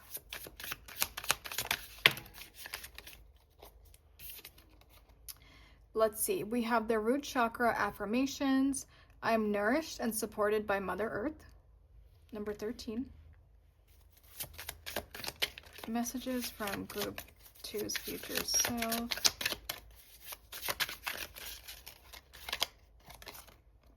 Balancing the third eye chakra, our consciousness expands from this chakra. Third eye. This chakra relates to how we connect the outside world to our inner dialogue. Some may think of it as the 6th sense. Excessive energy can lead to difficulty concentrating and allow you to become lost in fantasy or disconnect from reality. Weren't we saying that earlier? That was my first message with the Page of Pentacles. It's like you're afraid. It's like you're unable to bring something out of your head and to materialize it into your real world. that is a fantasy, because when we're daydreaming and just thinking about things, but we're not able to bring it out of our head, that's interesting. Excessive energy can lead to difficulty concentrating. Okay. A deficient energy could cause dull memory and a distrust of your inner voice, causing indecisiveness. Oh, that is so interesting. That is so interesting. Okay. So there's a need for you to balance your third eye chakra.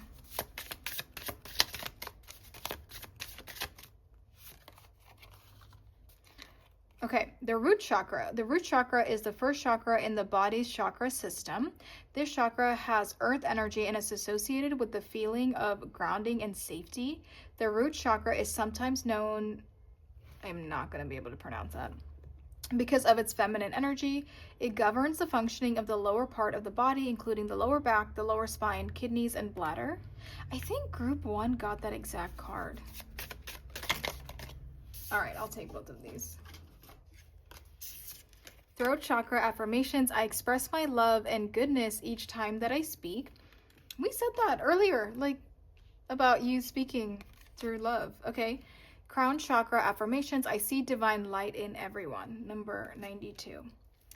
Okay, group 2, thank you so much for letting me give you this reading. I hope it was helpful. I hope it made sense. I kind of bounced around a little bit. If you want to book a one-on-one reading with me for your own personal situation, go ahead and email me. It's in the description below. And then also I have a Patreon if you're interested in exclusive content along with our extended readings, and the viewers on Patreon get to suggest our monthly readings. Go ahead and check that out. That is also in the description below. But thank you so much for being here. Please like and subscribe, and I'll talk to you soon. Bye.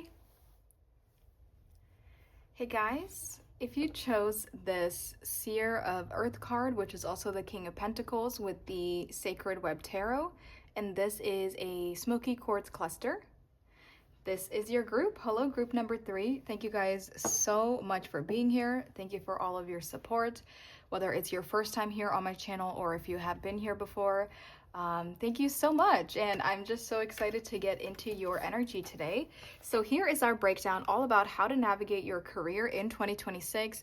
Like I mentioned in the intro, you know, I didn't want to just give you this black and white reading on like, here you go, like this is your career in 2026. I wanted you to dig a little deeper and to really do some like reflection, some self-work, you know, instead of me just kind of handing you the answers. I really feel like this is a good like, it's a good area in people's lives where it really needs, like, I need you to dig a little deeper. I need you to have some self-reflection and to really like connect with yourself on a deeper level. So that's why I said this in the intro, but that's why I am doing a reading like this today.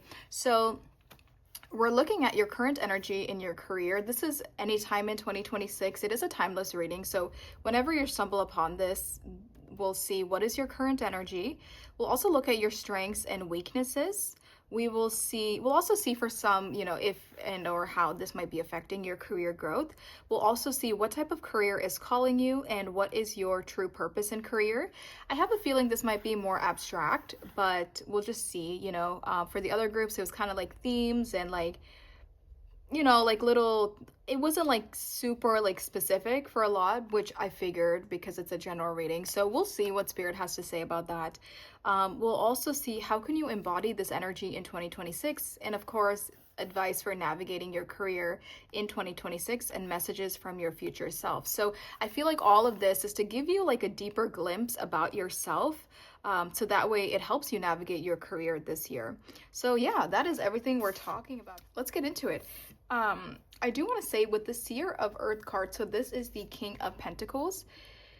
The King of Pentacles, I mean, that is like the highest of the heights, you know. You can't really get higher than the King of Pentacles when it comes to career or finances. So there's a sense of stability, a sense of reassurance with this group.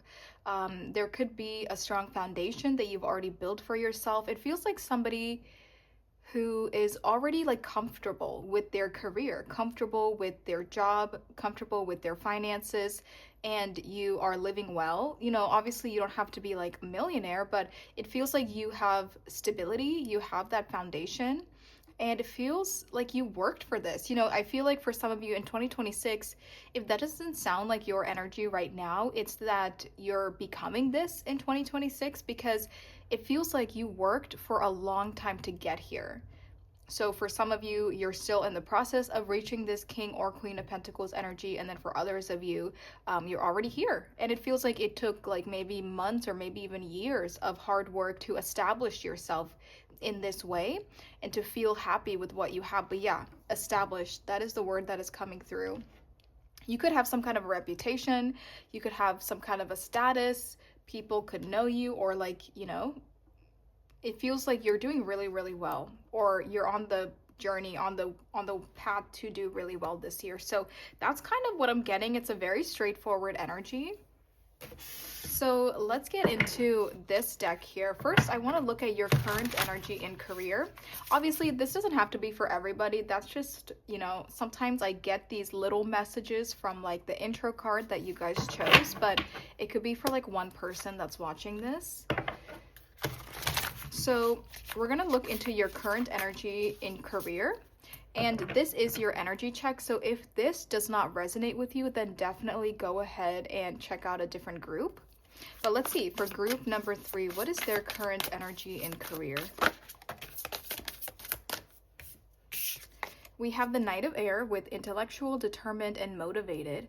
One thing I love about this Knight of Swords is they're not in a rush. You know, in traditional tarot, the Knight of Swords is like rushing, literally in like full speed, about to crash into something, and it's a very like chaotic energy. It's just very impulsive.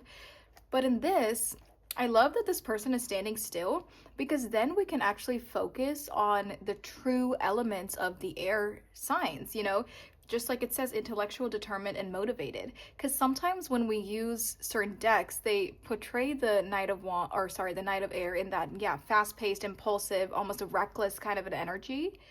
But then that kind of overshadows like the intellect. You know, air is all about the mind. It's all about your logic. It's all about your train of thought. And I love that, because I feel like in this card you can really see like the aspects of the Knight of Swords without seeing that impulsive speed that usually comes along with it. And it's nice because it's also showing you, yeah, like air is fast, but the Knight of Swords does not have to be impulsive. They can be quick, but they don't have to be destructive. Let's see. Group 3's current energy. 6 of Earth, charity, generosity, windfall. Yeah. I'm telling you, it feels like you're in a really good spot for a lot of you when it comes to your career and your finances right now. Group 3's current energy in their career. Wow. The Emperor. I was literally about to say, I didn't say it though, but I was thinking it when I said there's nothing higher than the King of Pentacles. I wanted to say other than the Emperor. But then I said there's nothing higher than the King of Pentacles in career or finances or like money, which is true. But yeah, the Emperor is all the kings combined. So I had a feeling we would see the Emperor out here. I'm also getting a sense of like a masculine energy for this group. That doesn't have to be that you are a masculine person. You know, it doesn't have to be that you resonate with masculinity, but you're just in a masculine energy, which is that straightforward energy. It's motivated, it's action oriented, it's determined, it is working with your hands. You're going out there and you're getting things done, you know, versus a feminine energy that is more passive and it's more laid back and it's more like manifesting things, and we're praying and hoping and we're kind of like not getting our hands dirty. But a masculine energy would get their hands dirty. It's almost like the exact opposite of that feminine energy. So whoever you are, I mean, I think that your energy overall is just masculine for your career right now. And I love that, because I feel like that's how you're getting stuff done, is you're really, you know, taking action and you're really motivated to get things done. Wow, group 3, I think you're doing really well. I think this is a very specific group, so if this energy doesn't resonate with you, definitely check out the other ones. We have quite a few groups with very different energies, so I'm sure one of them will fit your situation if this one doesn't. But I think you're literally sitting on the top. And it's so interesting that this emperor is holding an earth, like a globe, and this is the earth as well. So again, it feels like you're almost like on top of the world. I know that sounds dramatic, but it feels like whatever success you have gained, because this is your current energy. So it feels like you have gained success. You have gained some kind of a foundation for yourself, or you build some kind of a foundation, but you're sitting in a very comfortable position in your career. I think that you definitely have that financial stability as well, financial freedom. You could be an entrepreneur for some of you. For others of you, you could have worked your way up within a business. You could be sitting in a higher level of a position. You know, I said that earlier with like reputation and a status. It feels like you could be sitting in a position of authority. You could have power. And I think that you're definitely a leader. You know, I think people look up to you. There could be people that work for you or that you have to manage. Maybe you're like the leader in some way, but you have a sense of authority and leadership, and people really respect you and look up to you. And I think especially like going into 2026, you're very proud of your achievements because you worked very hard to get here. I don't think this was just given to you. I don't think you woke up one day and your life was made this way. You know, I don't think you were born with this. I think that you did start at the very bottom and you worked your way up to this position or to this lifestyle, and you're very proud of yourself. There's a lot of gratitude, and Spirit is saying like you really did this for yourself, to yourself. And I think it's like you sit in a certain level of confidence because of that. And you know, when you're this confident and you did work for everything, nobody can just take it away from you. You know, nobody can talk shit, nobody can do anything. And that's what I love about this energy, because you're so confident within yourself and within your achievements. And I just think nobody wants to mess with you, or that, that people are very proud of you and people aspire to be like you as well. Right now you could be very happy in life. I love that we have the Three of Cups here, because this is all about friendships and companionships and community and emotional fulfillment, you know, with like a group of people or with the community around you. So you could have a really healthy work-life balance. You could have really healthy relationships with coworkers or with the people at your work or in your career field. You could have solid friendships outside of work. So it feels like you're doing well with having work over here, having your private life on this side. And I think that because work is doing so well, because finances are so well, you're able to kind of let your guard down a little bit. You're able to have more fun. Maybe you're able to spend more money, which is what I see with that Six of Earth. So treating yourself, traveling, you know, buying new things, whatever it is that you want to do with your money, I do think you have enough financial benefits right now to where you can spend money on what you want to do in life.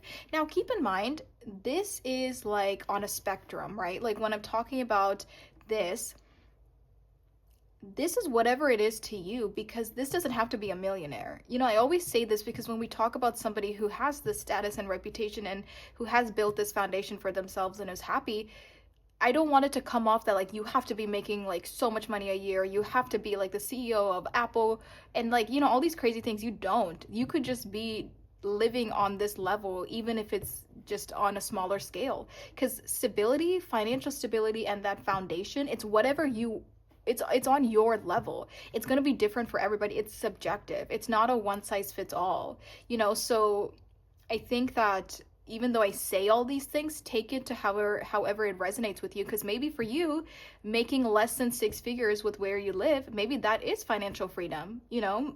And for some of you, maybe it has to be more than that, depending on where you live, to be having that financial freedom and to have that stability. So no matter what your circumstances is, it's just the energy of feeling secure, and you have that financial freedom. You've worked hard for this and you're doing really well starting off 2026. So take it on whatever spectrum that you are on or however it resonates. But I love this. And it also feels like you're treating the people around you. So you could be, you know, spending money on family, on friends, or taking people out to like eat, or like, I don't know. It's like, I think part of your love language could be like spending money on people, because I know I'm like that.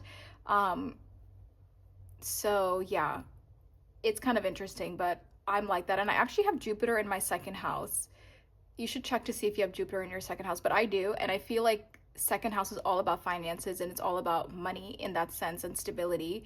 So it just like for me, I find so much happiness when I like buy my sister things or buy my mom something, or I'm like spending money on them. I take them out to eat. Like that makes me so happy because like I worked hard for that money and I can spend it and like spoil the people that I love with my hard-earned money.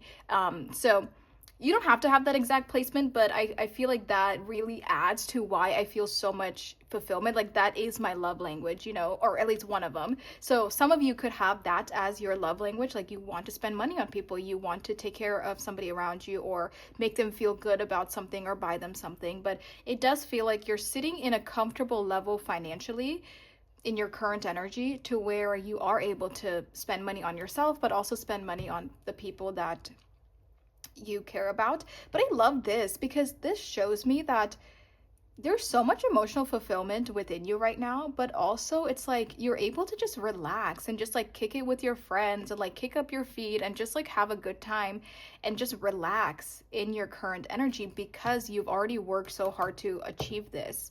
So I will say the way you can know if this is your energy or not, no matter what your tax bracket is, it's like, are you just kind of starting something? Are you still hustling? Are you still working really hard? Are you anxious? Have you not left your previous job yet? I think if you're kind of in that kind of a vibe, I don't think this is your energy because this is you're comfortable, you're stable, you have financial security, you worked for this for months, maybe even years, and you have built this, like this, like I think you would just know if this is your energy or if this is not. But I love it. It also just feels like you have more flexibility, more freedom in your life to do what you want to do. Group 3. And then I love this because it shows me that you're always determined and motivated to keep going. Like, I don't think you plateau just because you've hit this milestone. It doesn't mean that you're just going to stop. I think you will continue to grow. But I love that this is the Knight of Air and not the King of Air because it shows me that like how to stay, like it almost it's like not overdoing it, like how to not speed into something. So maybe it's not the King of Air vibe, but that earlier speed and recklessness I was talking about with the Knight of Air, like it feels like you stay young at heart, you stay young with this Knight, but you stay consistent and you show up every day. Even if you don't give it 100% every day, you still show up every day, you still get things done every day, you're still motivated and you still strive to do what's best. And I think you're very, very intelligent. I think that you're very intelligent and you're always having new plans and new ideas, and it's like big thinking, all the time. So I love it. And I love that there's not that reckless aspect to it. I think that is very important for your energy because you're not just impulsively doing all these crazy things. Because obviously, especially once you have built, say like you built a business for yourself, right? You worked hard for this. It's finally where you want it to be. And now you've matured, you're wiser. You're not just going to go recklessly ruin it. You're not just going to bring out a bulldozer and knock it to the ground for no freaking reason. Like, sorry, I didn't mean to say that, sorry. But it's just like, you're not just going to ruin what you've created. And I think there's a level of maturity and wisdom that comes along with that for you to stay patient and you to stay motivated and do your things, but you're not doing it impulsively and you are being smart about it. So I love it. I feel like you're constantly evolving. This is a very peaceful group so far. So let's move into our next set of questions. I also think Spirit is saying to enjoy this milestone because we already said you're not rushing to the next thing, but enjoy it. Take the time off to sit in it and to bask in your achievements without having to run to that next thing first. Because for some of you, maybe you are like ready to go on to that next project or to that next thing, but Spirit is saying, hold on, just sit in it, because before this, you didn't have it. There was one point in time where you were working towards this milestone. So accept it, embrace it, have the gratitude that you need, allow yourself to take it easy and to relax and to pamper yourself. And because at one point in time, this is exactly what you wanted. So now that you have it, don't rush on to the next thing. You know, take your time with it. I think that's very, very important.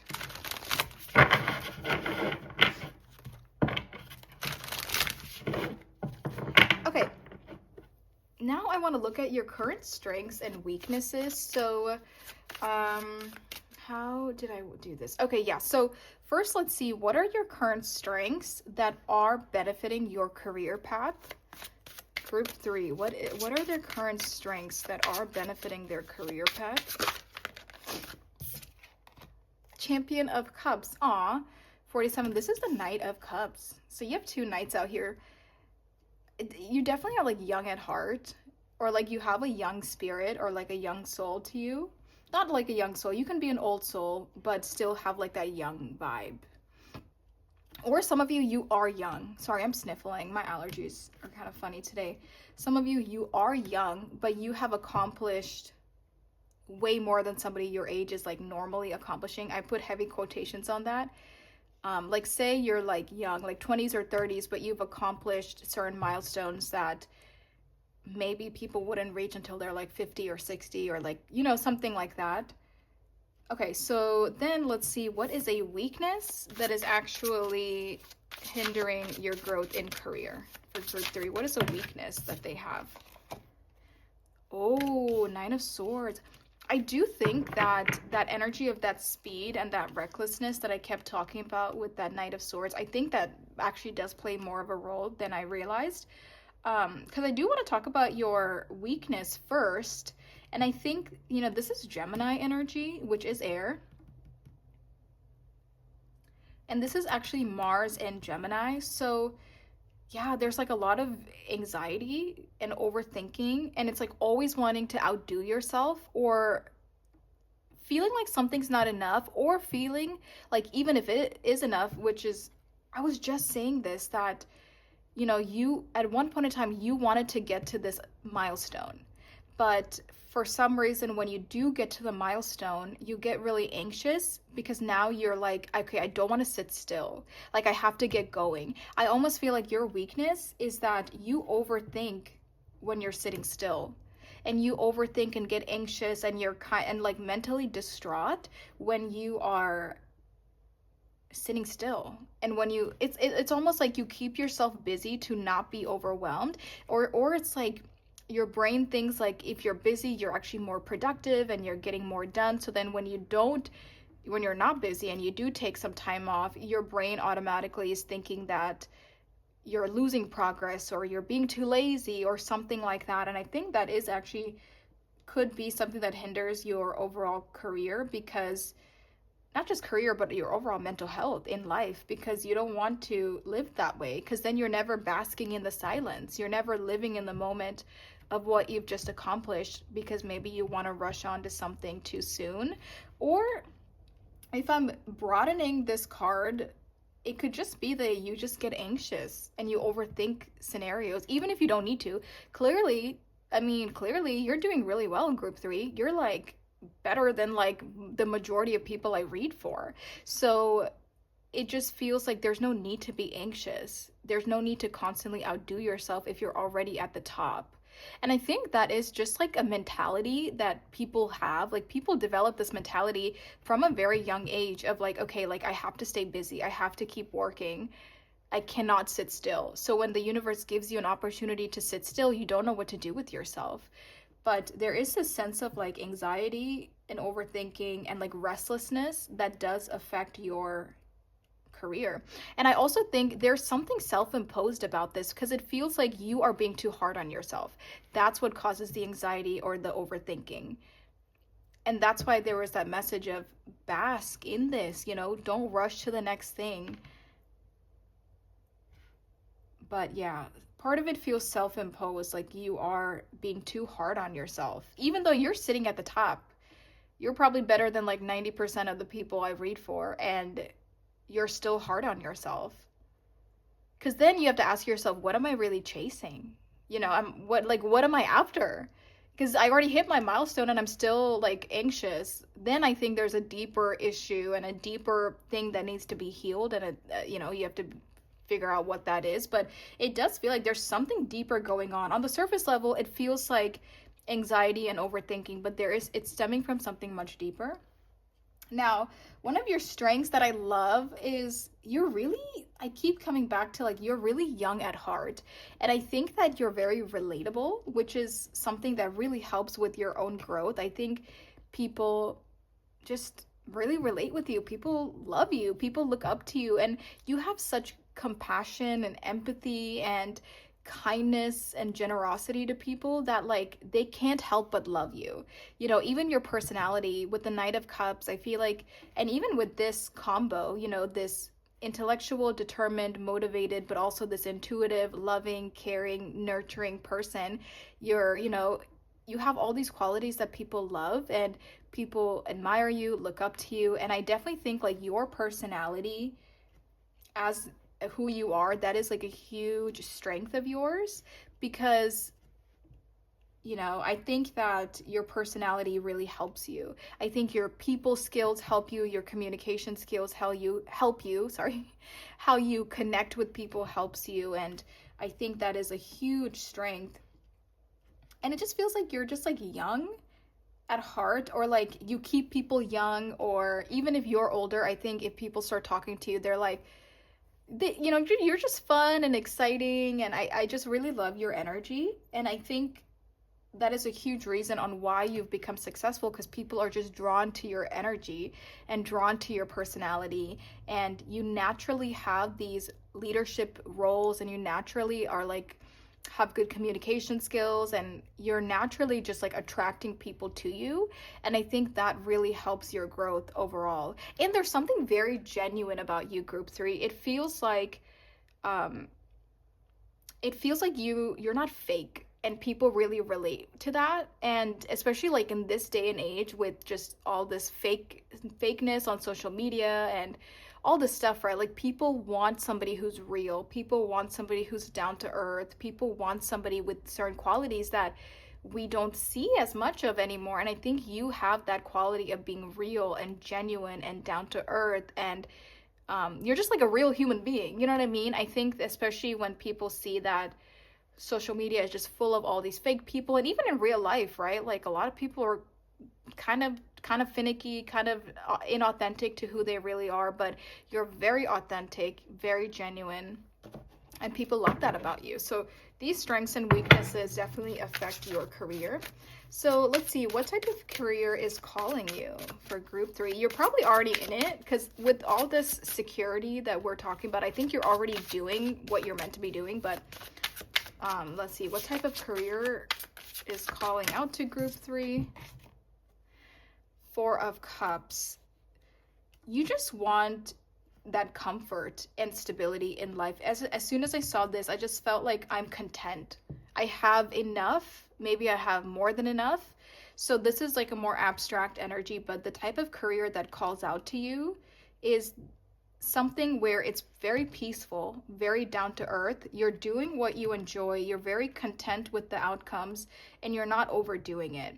And maybe there are certain things in life, and obviously if you do suffer from mental health related things and like mental conflict, it's like you want your career to ground you. You want it to bring you that peace of mind. And you just want to live like a comfortable life. And when I say comfortable, I don't mean extravagant. I don't mean like this rich millionaire. I think you just want to live a comfortable existence. You maybe even want to like distance yourself from society, or like I'm seeing like a cabin like in the woods, or like somebody who's kind of living like off a trail and doesn't really want to be bothered by people too much, and like you just want to be comfortable. I also feel like you're not material, like you're not a materialistic person. And again, maybe you do sometimes get anxious when you have too much money or too much success, because you don't know how to handle that, because maybe you didn't grow up with a lot of money and financial freedom, and now that you have financial freedom, you like don't know what to do with it. But also I think you're so not materialistic that like your perfect career would be something where you're not in the spotlight.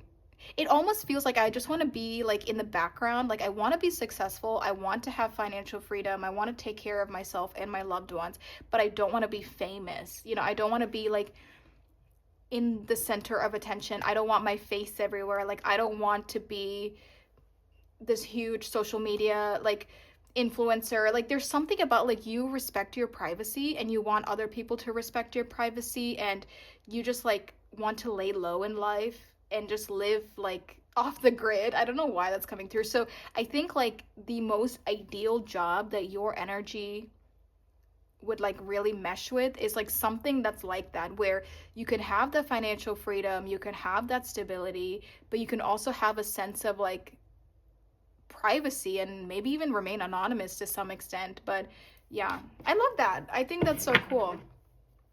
And I think maybe that's another reason you're so relatable to some people, you know, like even if you did hit a milestone of, you know, of all these crazy accomplishments, you're just like any other average person that we would run into at the bar or at the cafe, like, you know. And I think maybe you don't even dress flashy, because I'm just getting you're not materialistic.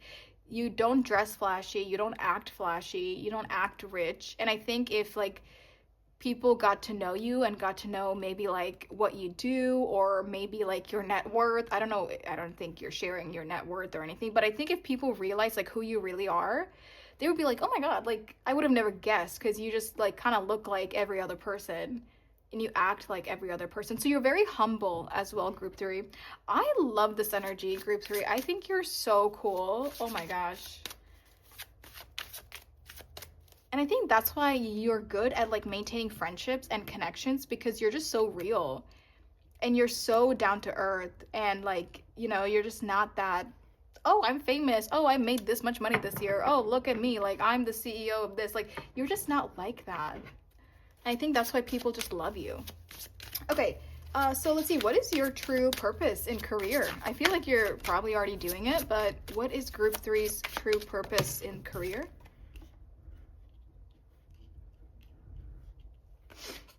We have the 10 of Wands. Let me clarify. What is group 3's true purpose in career? Let's clarify this 10 of Wands. For some of you, maybe you are doing something a little bit different than what you are, the type of lifestyle you're called to do. Because like, excuse me, I guess this Emperor is kind of flashy, or like this lifestyle, this career maybe is a little flashy and it's a little too much, or it's a little out of your comfort zone, or because it's definitely there. Now I'm sensing there is a difference between the type of career and the type of life you want to live versus what you are doing. For some of you, let's clarify the 10 of Wands here for what is group 3's true purpose.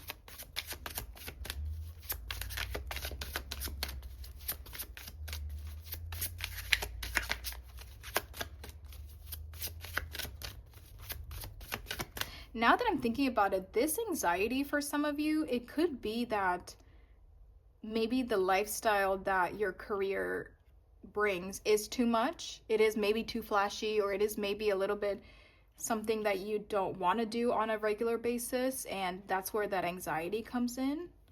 That actually makes a lot of sense for some of you. It doesn't have to be for everyone, because this 10 of Wands, it does feel like some of you, even though you're doing really well, you know, it almost feels like for some of you,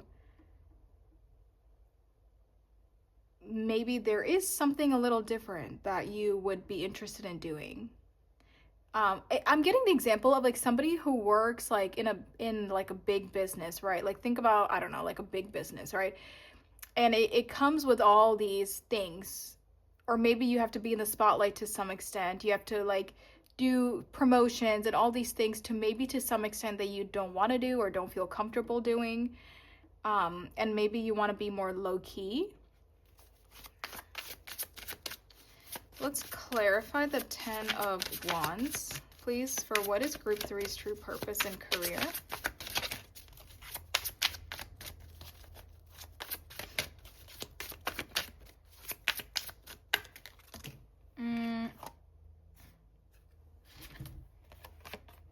Wow. Oh my God, this is the same card. Knight of Swords. I was a little hesitant. I was like, should I take them?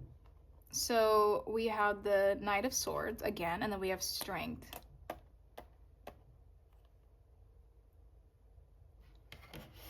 Okay, so for some of you, maybe what you are currently doing is not really like your ideal job.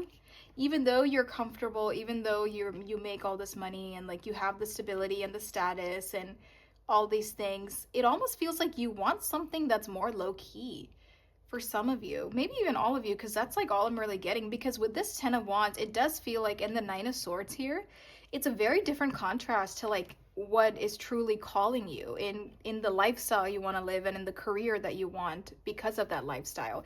And it feels like this is almost too overwhelming to what you're currently doing, or like your reputation for you, it's a little overwhelming, or you're too in the spotlight, something like that. It's just a little overwhelming, or it's causing you to be anxious or a little burnt out, and you want to like step back to do something that's a bit more relaxed and a more down to earth kind of a setting that we just talked about. For some of you, it could also be that you have kids, or that you have a family, or like you want to spend more time with somebody. Because with this little cub here, it feels like maybe you want to spend more time with your kids right now.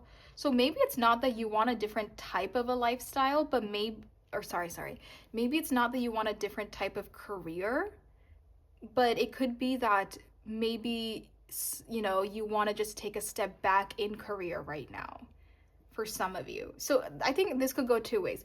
Either your current job career is, even though it looks amazing, it might be a little too, you know, you're a little too burnt out, it's a little too overwhelming, or it's not what makes you happy, with that Four of Cups being your true energy.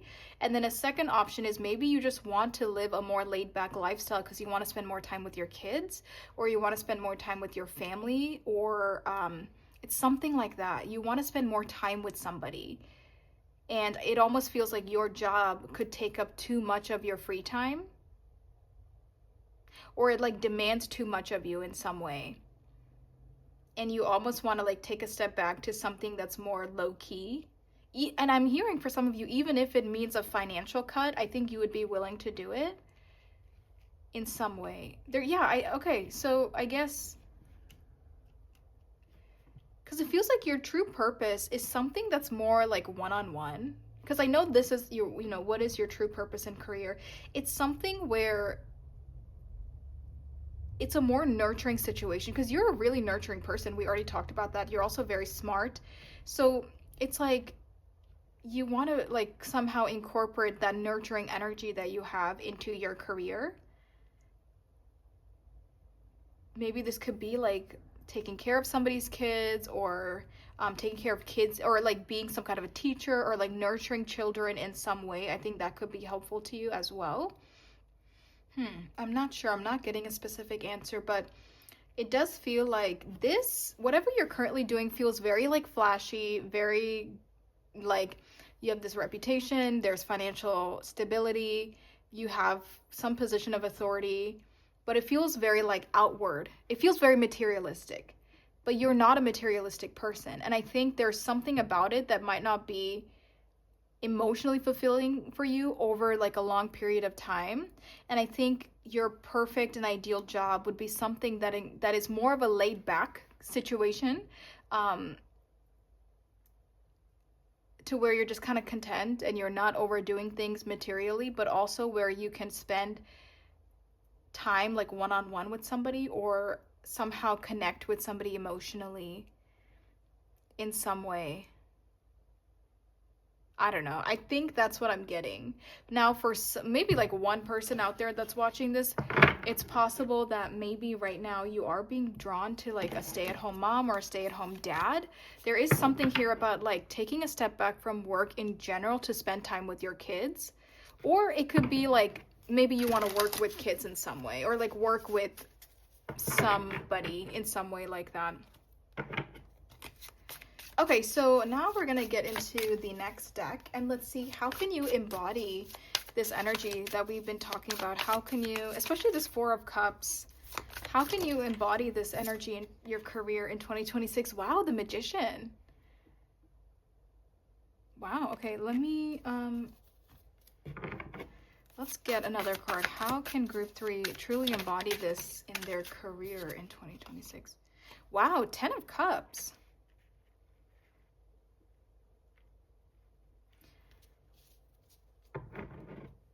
Let me get the next. Can we get advice for navigating career in 2026? Okay, that's the Lovers. Advice for navigating career in 2026.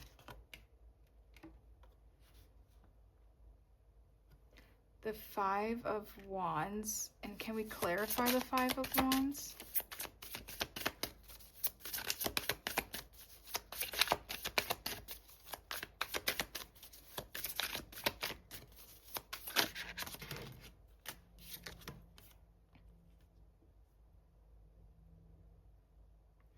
This is the Queen of Cups, source of water.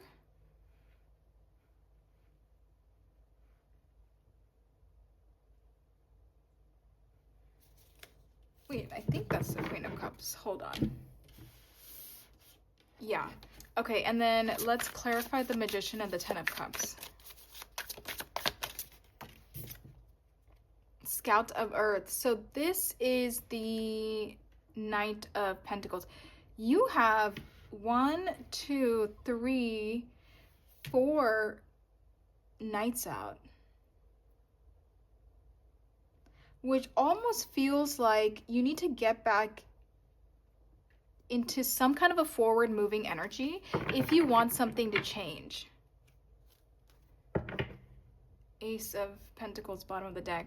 Okay, I want to talk about this. So, advice for navigating your career in 2026. It does feel like your soul wants you to do something that is more nurturing and that is more emotionally fulfilling, and I feel like it is almost the opposite of the energies that we've been seeing for what you are doing.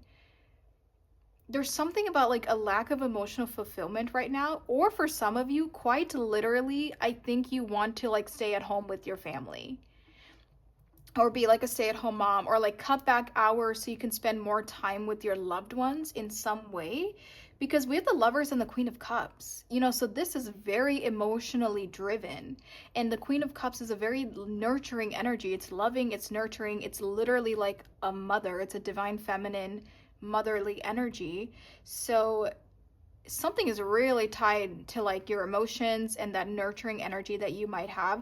It feels like you should listen to that, because with this 5 of Wands, this almost feels like what you're currently doing. This owl looks kind of crazy. It looks like it's been up all night long, you know, it doesn't have any rest, it looks burnt out. And even the 5 of Wands is a card of conflict. You know, there's just frustration and conflict because something is just not working out for you, and you really are being advised to like take a step back from whatever is causing this burnout in your career and really listen to what your heart is saying. And even with this being the Lovers, you know, maybe this is spending more time with loved ones or your family or your spouse, or like cutting back hours. This is making me think of somebody that works like 40, 50 plus hours a week. Like you have like a crazy workload, but you're sitting at the top. I actually used this exact example in group 1, but I'm thinking of Big Law here in the United States. I'm sure maybe it's similar in other countries, but I'm speaking for like America. So like you have Big Law where it's like these huge, literally it's called Big Law because it's like these huge multi-million-dollar corporations, and they make so much money. Oh my gosh, like these people make ridiculous amounts of money a year, but they work like 40, 50, 60 plus hours a week. Like these people have no free time. They go home just to sleep, go back to work. Like they're so burnt out, but they are making a lot of money. They do have this reputation and this status, and that's what this feels like. It feels like you're so burnt out to some extent, and it's like all you're doing is working, and you're not able to like spend more time with family or your loved ones, or with like you're not able to tap into your emotions as much as you want to, or like that emotional fulfillment, because you're so burnt out. Like this owl looks like it is cracked out on something and it has just been up for days on end. You know what I mean? Like it looks kind of crazy. And I think that's an advice for you on how to navigate your career in 2026 is really listening to when your body is burnt out, and maybe completely like going part-time or really taking a step back because it's so different from the life that you want to live, or even the type of career that you might want. And that's something I hear a lot with people in big law, is they get burnt out very easily and they leave. They don't do that anymore because they literally cannot keep up with the demand. And I think that there is a sense of personal power within you, because I almost think you could get to a point where your career is ruling your life. Like, you are not ruling your career. You're not, you know, it almost feels like your career is in control and you're not in control of it. It's almost the other way around. So with this, and definitely the Earth here, sorry, the Knight of Pentacles and the Magician, it really feels like starting over in some way, or it feels like taking a step back so you can have more free time. You know, really like cutting down the workload, or because I don't think all of you would like completely leave, maybe for some of you, but I'm getting a huge message of like just cutting back on the workload somehow, so then you can be inspired to do other things or have more free time for the people that you actually care about. And we have the Ten of Cups, which traditionally does talk about family. You know, it's a happy family life, but in this sense we do just see the whale here. So I think for some of you there is a need for you to, you know, to take that step back, and the way you can embody this energy is to really cut back on the workload demands, and that way you can feel motivated to do other things that are more important to you in your schedule. If it's not about family, then it could just be about what you want to do, right? Bottom line is it's about your emotions and your emotional fulfillment. Not everyone has kids, not everyone has a family, but you're still being emotionally deprived in some way. And yeah, I think the Ten of Cups is taking a step back from the workload and really figuring out what makes you happy and opening up new avenues to pursue that happiness. So that's what I'm seeing. I do love that. I have a deck here. Now we can talk about messages from your future self. If there's any OG subscribers here, when I first started my YouTube channel in 2022, I used to use this deck all the time because it was one of my first decks I ever got. And actually a lot of those videos are privated, so I don't even think you can really watch them, but I found her in the bottom, like literally covered in dust, in the way back of this shelf. So let's get advice from, or messages from your future self. We have sacral chakra affirmations. I trust my feelings and give them ample room for expression. The number 28. This is what I'm saying. Your future self is telling you, trust your feelings, because maybe you're feeling, okay, I'm burnt out. I don't get to do enough of what I enjoy doing. Even though money's good, you know, I think you kind of dismiss it, or you tell yourself, well, like, let's give it the benefit of the doubt, or so your future self is telling you to listen to your emotions and your feelings. Messages from Group 3's future self. And you know what's so interesting? When we first started this reading, everything seemed great, right? I was like, you got it all figured out. Like, why are we even here? Like, it felt so good. But then it feels like the deeper we dug into it, I sensed the turmoil. And I feel like on the outside, your life probably looks perfect, right? Like perfect job, perfect house, perfect financial freedom, perfect, all these things are perfect. But it feels like there is that distress, there is that burnt out, the deeper you dig beneath the surface. So that is so interesting. Heart chakra affirmation. My heart is free from all wounds of the past, with the number 54. Root chakra affirmation. I am here and I am safe, with the number 12.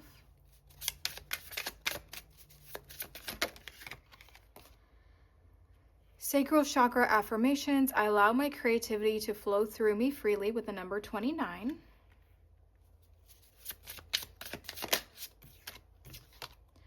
Sacral chakra key concepts. This chakra's key concepts are pleasure, creativity, sexuality, needs, and emotion. This chakra's color is orange and its element is water, with the number 22.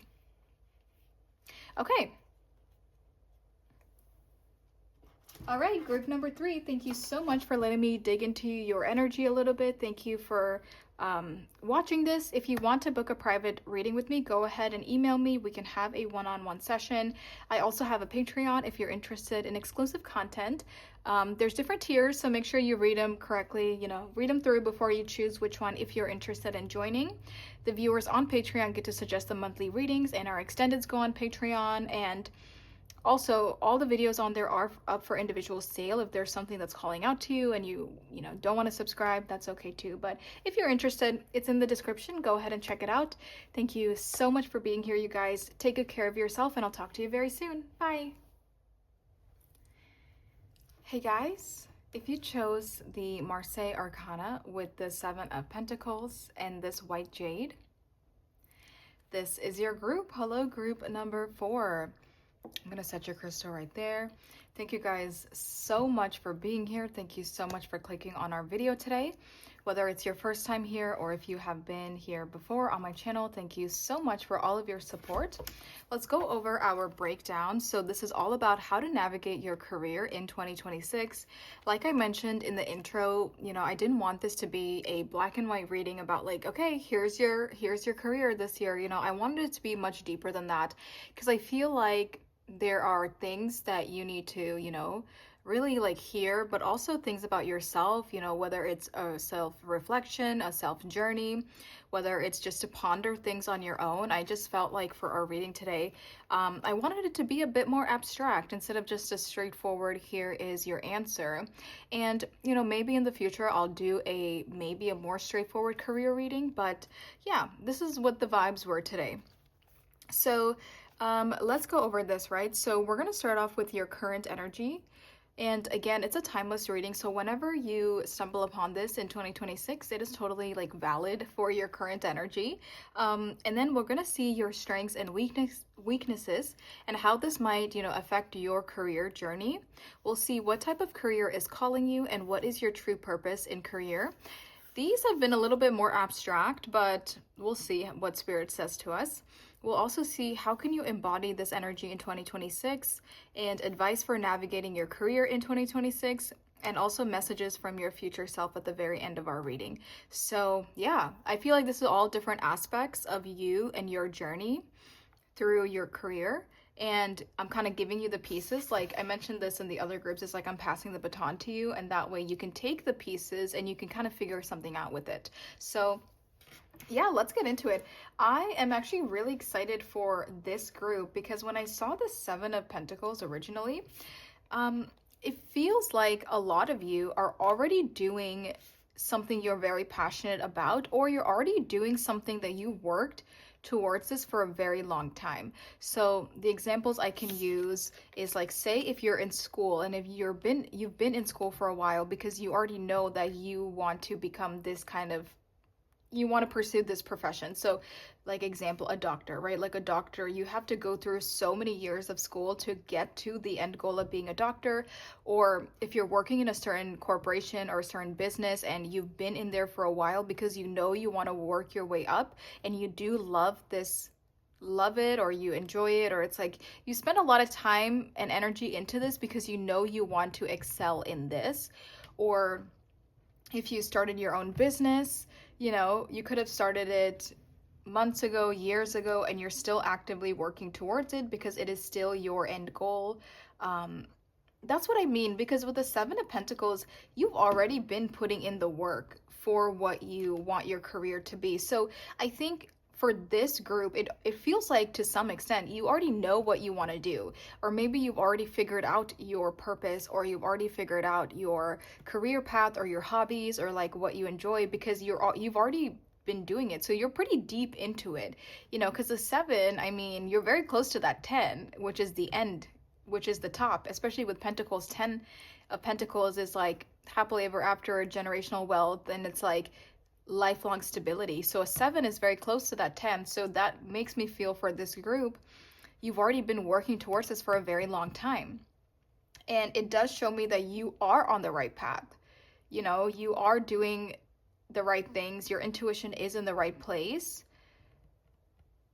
For some of you, I guess this could also be the energy of like you have worked somewhere for a long time, but maybe you're thinking about leaving. I don't know. I'm not really getting that for this group, maybe, but I kind of talked about it in the other groups too. And I think that's why it feels like this group feels very different, because in the other groups, I did talk about somebody who's been doing something for a long time and they don't want to do that anymore.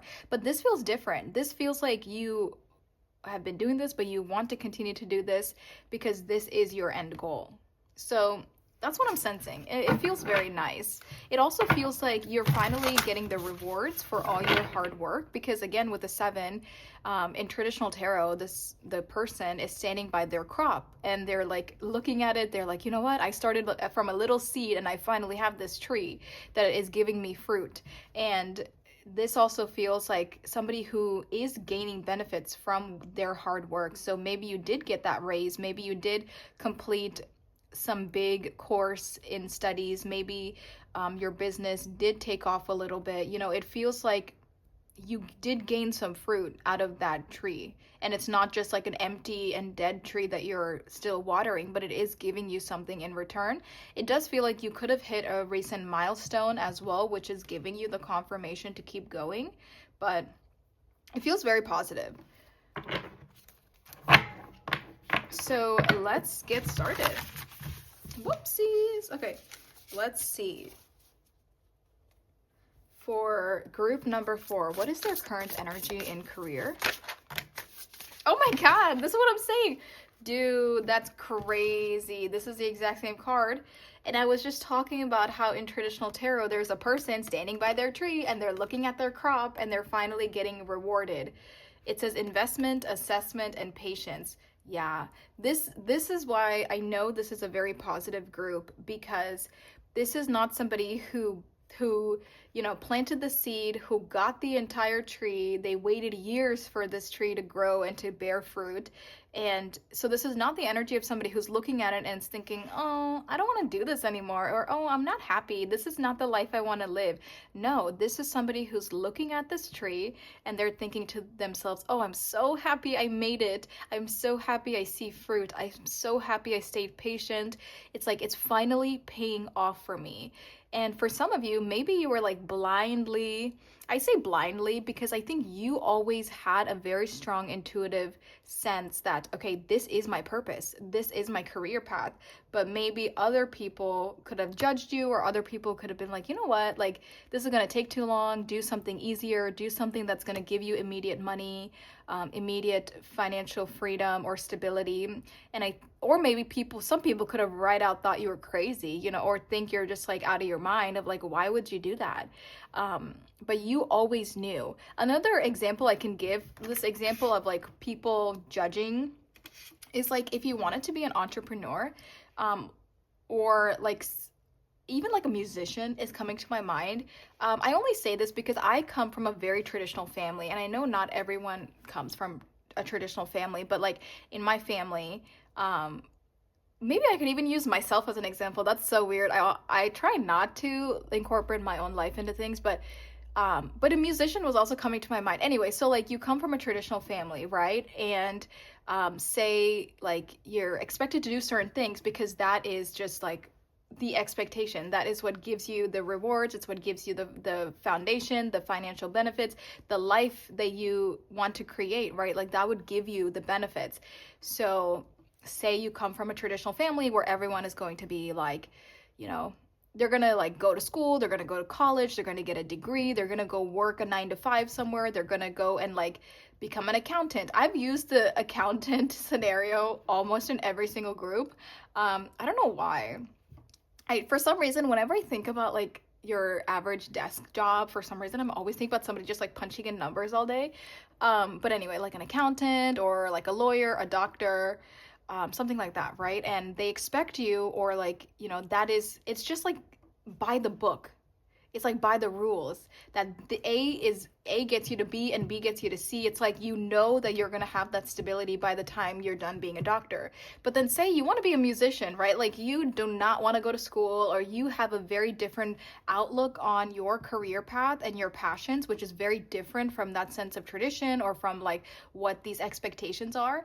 And maybe when you first told your family or people around you like, hey, I'm gonna ditch college and I'm gonna go and pursue being a musician, and they probably looked at you like what, you know what I mean? Like, it's probably, it was for some of you, I'm getting like it was so taboo for like your family or your friends or even like your partner or your spouse, to where they're just like, what? But you stuck with it. Like, I think that what I'm trying to say is, even if people didn't believe in you, you stuck with it and you came out on the other side, and now you're finally getting the benefits, right? So say like you were making music for a while, but something finally went viral on TikTok or YouTube or like Spotify. I don't know how Spotify works, but something like finally goes viral and now people are recognizing you, and it took you like months or years, you know, because this, I'll be honest, this doesn't happen in months, this happens in years. Trees don't grow overnight. So it feels like you could have been writing music for years, you know, and just waiting,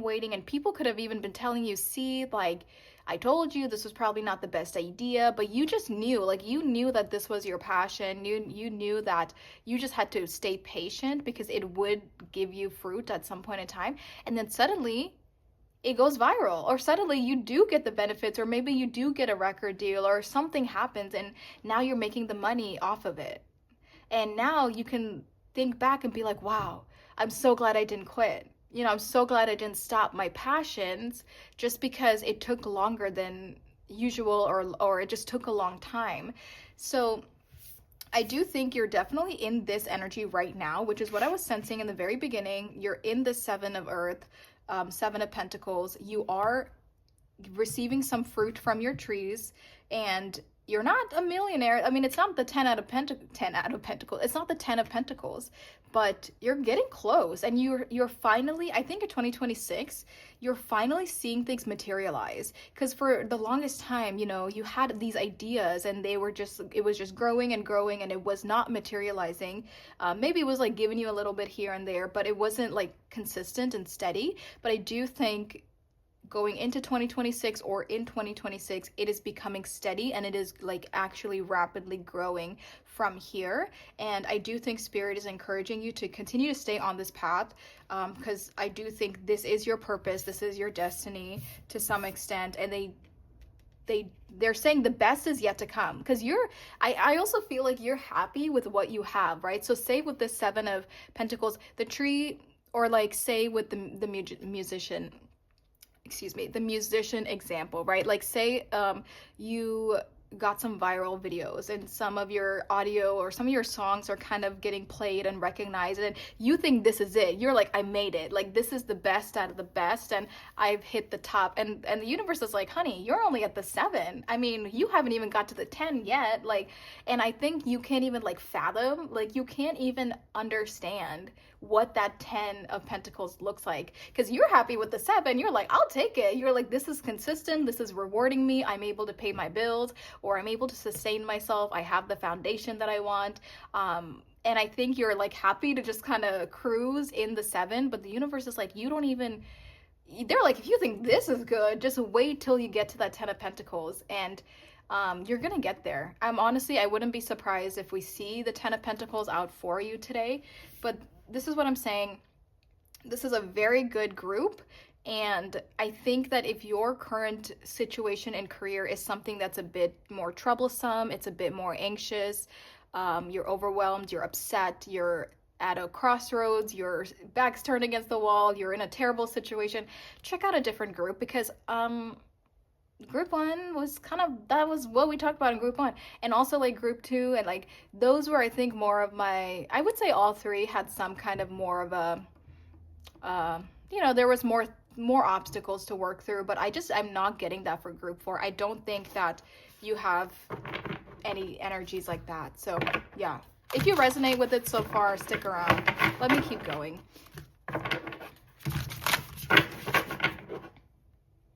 Okay, I also get the sense that you're being rewarded for your patience. We have the Ace of Earth, abundance, opportunity, resources. Oh, I love it. You are just continuing to expand. We have so many pentacles out. Again, you know, this is a pentacle card. Both of these are pentacles. 7 of Earth is specifically Taurus energy. Yes. Oh, yes, it is Saturn in Taurus. Oh, great. Oh, some of you could actually be going through a Saturn return. Saturn is in Aries right now, so uh oh, wait a second. Isn't Taurus season after Aries season?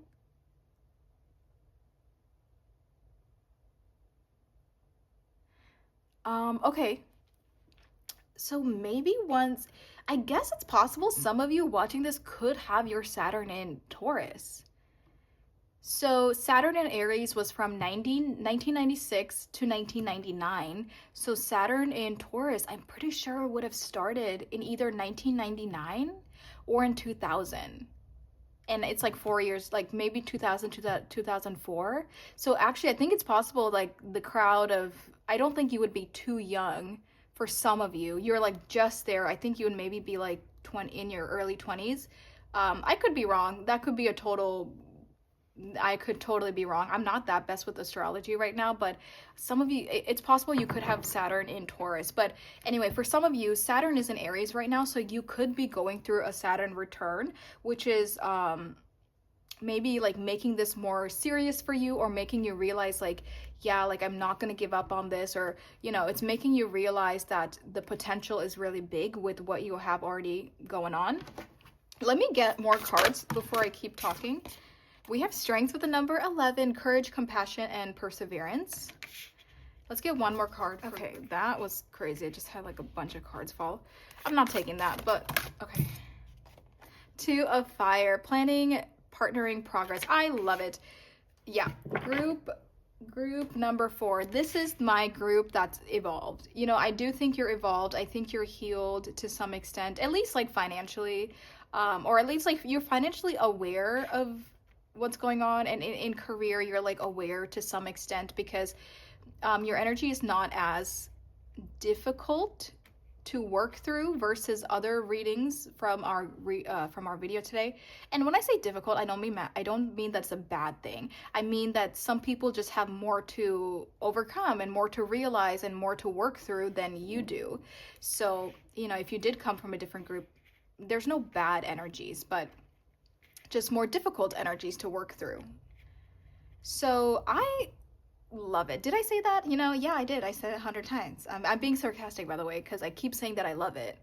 So anyway, okay, we have the Ace of Earth, so Ace of Pentacles. We have strength. This is Leo energy, and then we have the Two of Fire. This is Aries energy.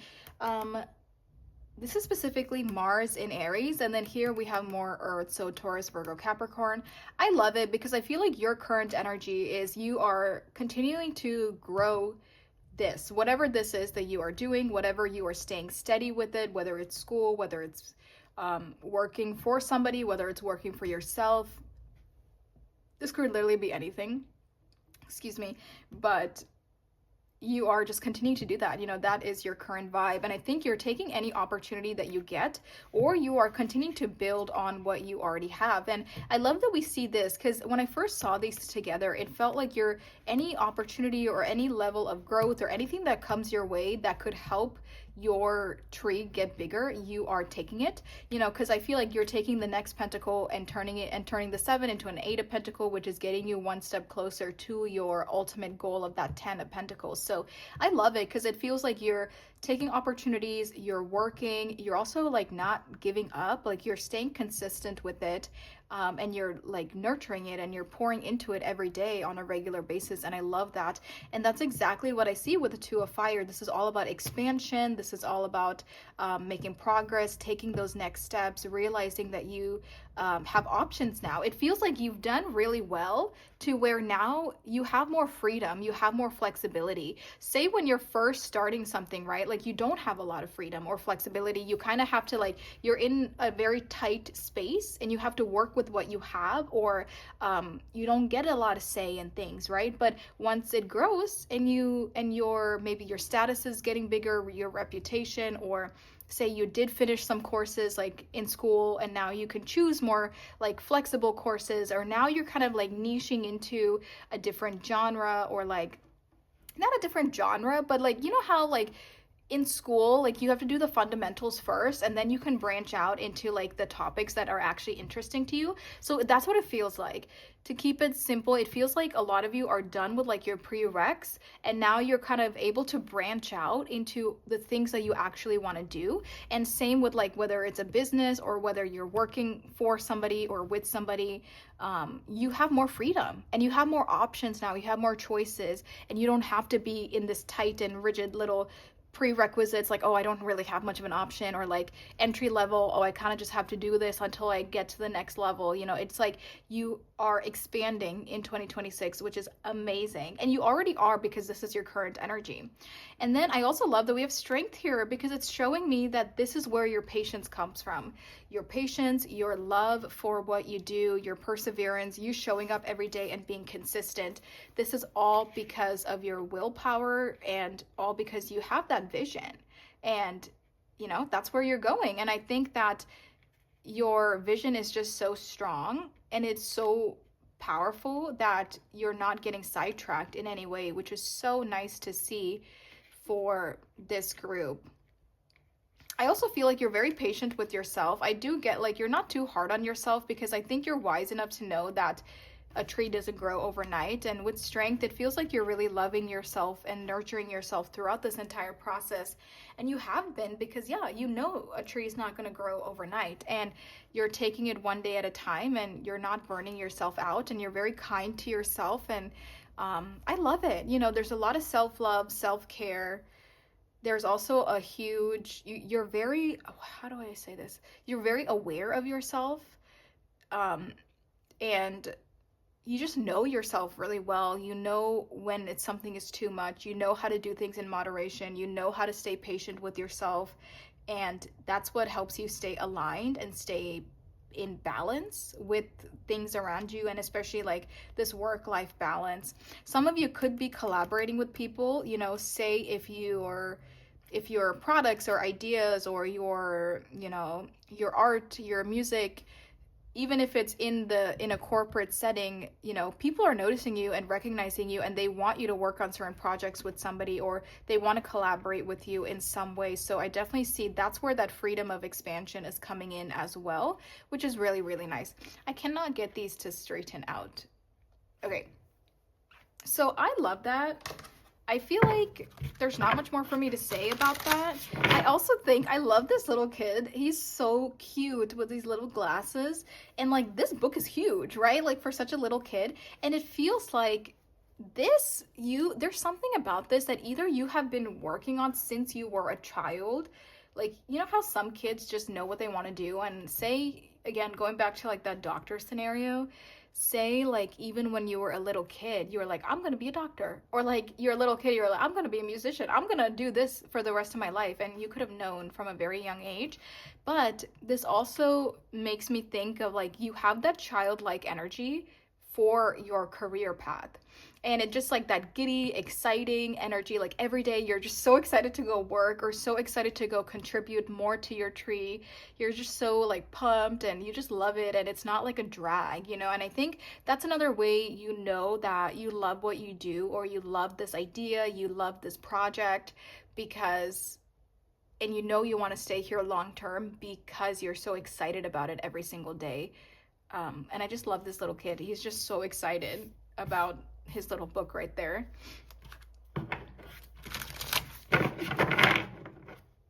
Okay, so now I want to see your current strengths.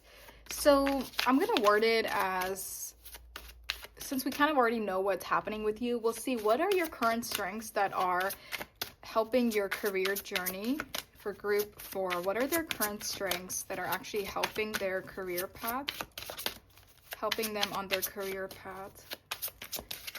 Group 4's strengths. I love it. Patience. This is temperance. And we were already talking about patience here. We're talking about patience here. Your ability to stay patient and to nurture this and to stay consistent with it and to show up every day to water that tree and to give into it and to love it and not rush it. That is what is helping you tremendously. Because we were saying this tree doesn't grow overnight. And for some of you, you could have been working towards this for years and you're finally getting your big break in 2026, or you just did. So it's like the fact that you stayed patient and you nurtured it and loved it and you didn't give up, that is helping you tremendously in your career, on your career path. This is Sagittarius energy. I also think you're very open-minded, because Sagittarius, it's very open-minded. You know, it is a very philosophical energy. It is a world. I always view Sagittarius as like a worldwide, like I feel like I'm looking at a globe, because it's very, you know, it's a very worldwide kind of an energy, and it always makes me think of something that's open-minded. And I think you can somehow connect to the masses. Thinking about like the world, you can somehow connect to the masses. So maybe it's like your music, maybe it's your art, your ideas, but you're very open-minded, and I think people really like you because of that, and people can really connect with you in a very like specific manner. I don't know how. Maybe it's like your love for something, maybe it's how much time and effort and patience you pour into something. But I will say, with this being a major arcana, there's something, and even this with strength as a major arcana, there's something very specific about your soul and your just aura that people are so drawn to and that people love. Even if you're working in a corporation, it could be just like you're able to connect with everybody in that business. You're able to connect with anyone in different departments, and or you know how like the boss, like sometimes there's like people that make good bosses because they're able to network with so many people, they're able to connect with so many people, and I think you have that quality, and it's just like in your DNA, it's just like in your aura, and I think that's why there's a huge part of your destiny here, because there's something about you like connecting with the masses or being able to network really well with people, and people just admire you, look up to you, and they can relate with you somehow, and that's how they're able to like get on board with you, or give you opportunities. But also definitely your patience is like the biggest thing. Your patience and your consistency, pouring into the cups every day, watering your plants every day, that is what helps you grow. So then let's look at a weakness. Oh my god, if I don't get tongue-tied. A weakness for group 4, because everyone has weaknesses. So let's just see, is there any weakness that is actually hindering group 4's career journey? Is there a weakness that is actually hindering their career path? A weakness for group 4 that is hindering their career growth.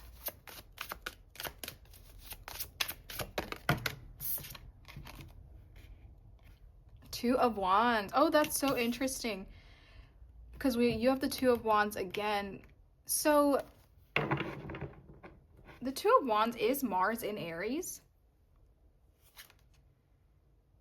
Two of Swords. You could have a hard time like collaborating with people, or you could have a hard time because the Two of Wands is expansion. It is about taking those next steps, but we were talking about you're already like in the phase of taking these next steps. Maybe there is something about like a fear of collaboration, or a fear of like involving other people in your work somehow. Let me clarify the Two of Wands as a weakness for group 4.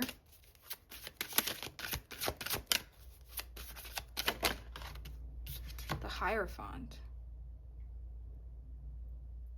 Okay, now this weakness does not have to be for everybody, but it is just like a little weakness that is coming through for somebody here, and that is like, yeah, you're afraid to either like ask for help with something, or you're afraid to collaborate to some extent because you want to do everything by yourself, or you feel the need to do a lot of things by yourself, or you don't want to ask for help.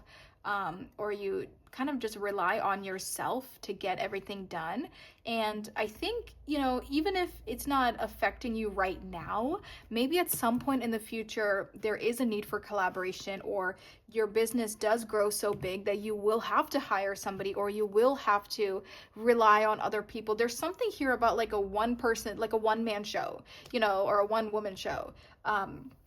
So it feels like this coming out as a weakness just feels like to take some of that burden off of you and be able to ask for help with somebody else, whether it's somebody like helping you, whether it's like with the computer stuff, with the technical things, with the behind the scenes work, with setting things up, or even if it's like in a corporation setting, to just like, be able to like have people in your team or within this project like help you, or have, I don't know, there's something about somebody helping you or people helping you.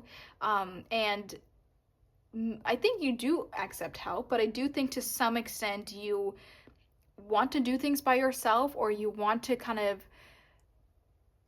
I don't know, that's how it's coming through. Either it's like you want to do things by yourself, you don't want to ask for help, or you feel like you can't ask for help sometimes, or you do place a lot of the burden on yourself. And I think Spirit is saying, even if it's not a problem so far, it might, there might be a time in the future where you do need help from somebody, or you do need to ask for help in some way.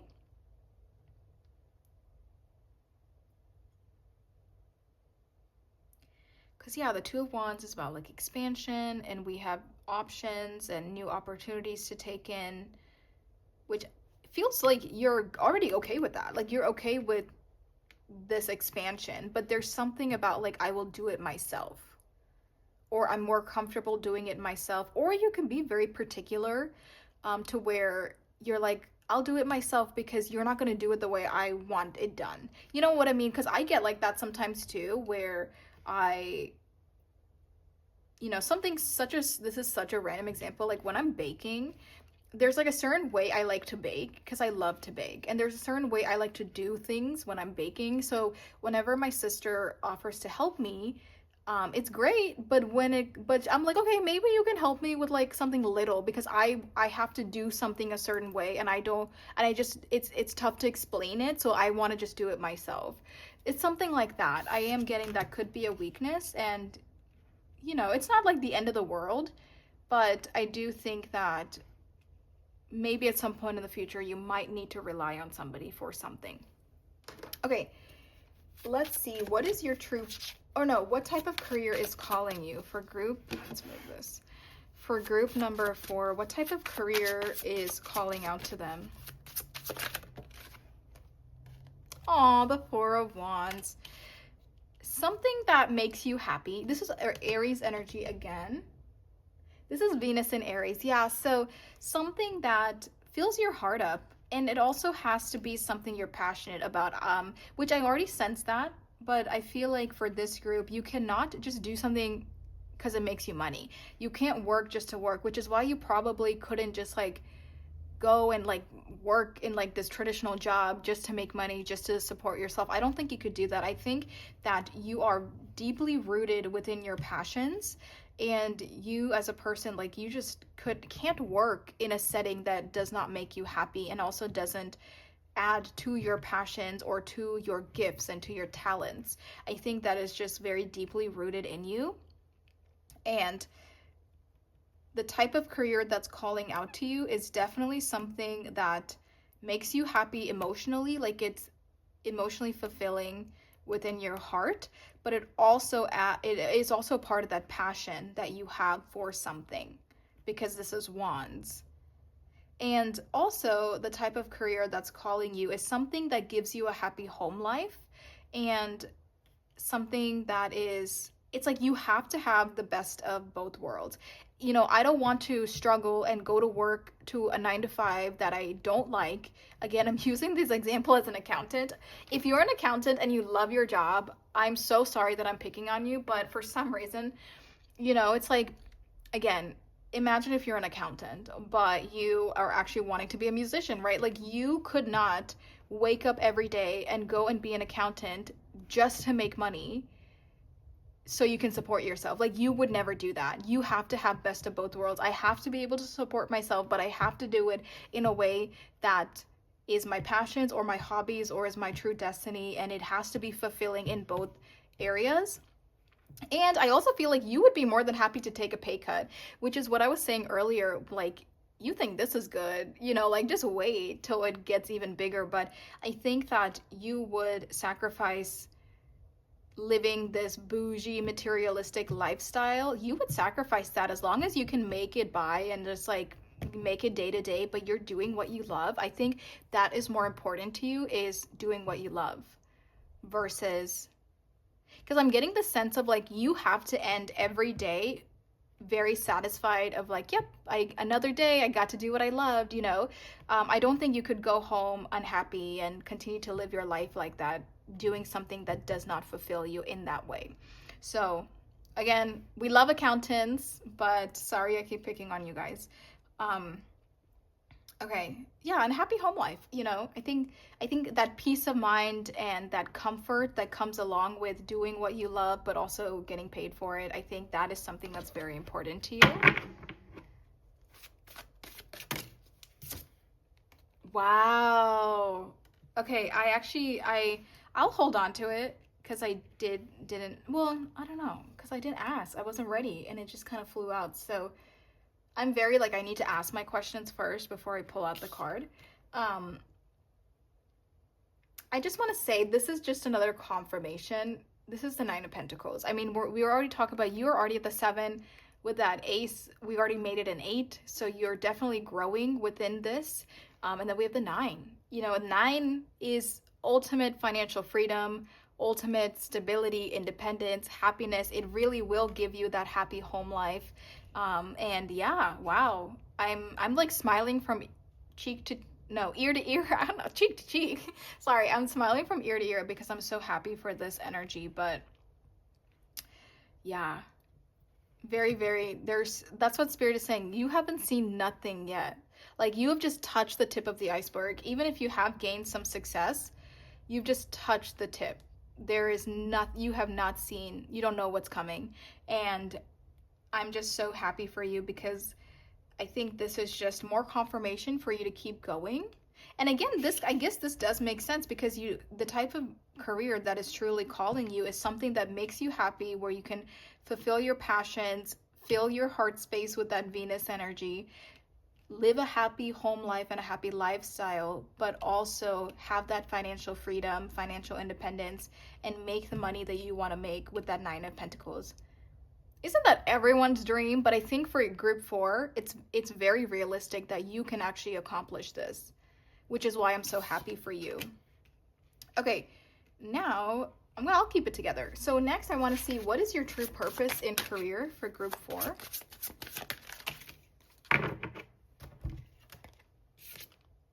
Wow. We have the Ace of Pentacles, which you have it out again. You have Ace of Earth out here twice. And then we have the Chariot with the number 7. And it's interesting that this Chariot, it's one body but 2 horses from the torso up. So what's really interesting about that is, immediately I heard, you do not have limits. Like, there's no limits to the possibilities. Your possibilities are endless when it comes to what you're doing right now. And you're also like multifaceted. So I do think that being able to have the flexibility, the freedom to incorporate however, like whatever you want to incorporate, and to even add in elements from different things and like be creative with things. You're multifaceted, group 4, and you could even be like a jack of all trades. And that's why like you sitting in a one-dimensional kind of an energy just doesn't work for you. I just saw 1111 as I was saying that. You have so many talents, so many hobbies, and I think if you were just to do one thing as a 9 to 5 every day, all day, it just wouldn't work for you. And even with this horse facing the front, this horse facing the back, there's something about your influence over the masses. I will say that. Oh,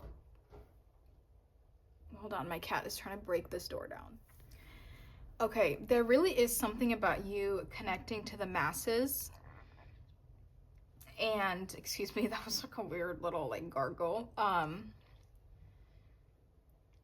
Wow, and your true purpose is definitely like being your own boss to some extent, or like you calling the shots, you being in charge. Oh my God. My cat, she's kind of driving, she's not driving me crazy. They do this when I'm working because I have to keep the door shut. But then when I'm like working for like hours, they scratch on the door because they want to come in. But then when they come in, they scratch on the door because they want to go out. And they don't even want to be in the room. They just want my attention. Like, they're actually so smart because they... Now she wants to go out.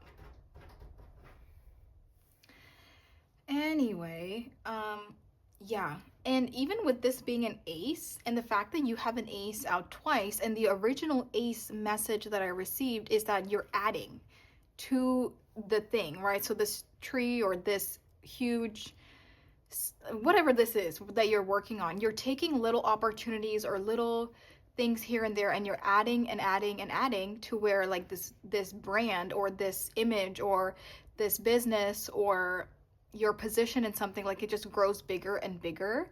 And I think that's what this is as well, because it just feels like you're being asked to take from multiple things and to make something very uniquely yours, which I feel like that's something I already felt with this group, is you're very unique and you have to like mold something in your own way. And this is again why you can't do something that's already textbook like definition, this is how it's supposed to be.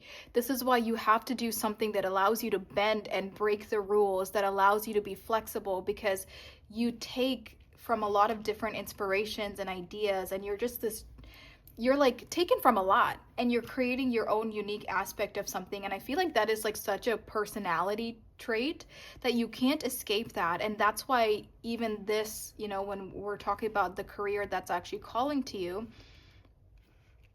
or that would make you the most happy, is you being able to kind of like have that passion and have the things that you want to incorporate, and kind of like you can't settle. I think that's what I'm trying to say. It's like your true purpose and career is something that you're not going to settle for, and you're truly creating your ideal lifestyle, your ideal career path. And yeah, this really feels like, oh my God, I'm just going to ignore her, because the more I give into it, the more we're playing a game of opening and shutting this door, and I have to work. Okay, I'm sorry, you guys. We're just gonna have to ignore her. But it just feels multifaceted. It feels like you're meant to reach people in all different cultures, all different ages. So I think definitely like something online could also be significant. But this is a very masculine energy with the Chariot. It's driven, it's motivated, it's a forward-moving energy, but it's masculine. It doesn't sit back. You know, that's the main difference that I see with your purpose, is for some people, like, they can sit back and they can be more passive, but you have to be aggressive. You have to be like that little like pit bull. You have to be aggressive. And your purpose is in some way to call the shots, to be the boss, or to like control the situation, to do whatever you want to do. Let me see, is there anything else that I'm seeing for your purpose and career? And this, come on, this is so unique. I think you have to remain unique to who you really are, to what your passions and intuition is really calling you to, because your purpose is, for one, you're supposed to reach the masses in some way, or like network in some way, collaborate in some way, but you have to show up as your authentic self.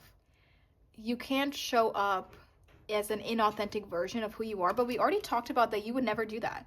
With that Four of Wands, even that is like, you would never do something that's not a best of both worlds scenario. So you would have to show up as your authentic self. But I think that is a true purpose of yours. Okay, let's move on. Okay, there's way too much distractions going on right now, but let's move on. If I get more from that, I'll come back to that. But now let's answer, how can you embody this energy in 2026? All of these things we talked about, how can you embody this? How can group 4 embody this in their career in 2026? We have the Queen of Swords. How can group 4 embody this energy in 2026? Wow, oh my gosh. We have the Empress, and then we have the World.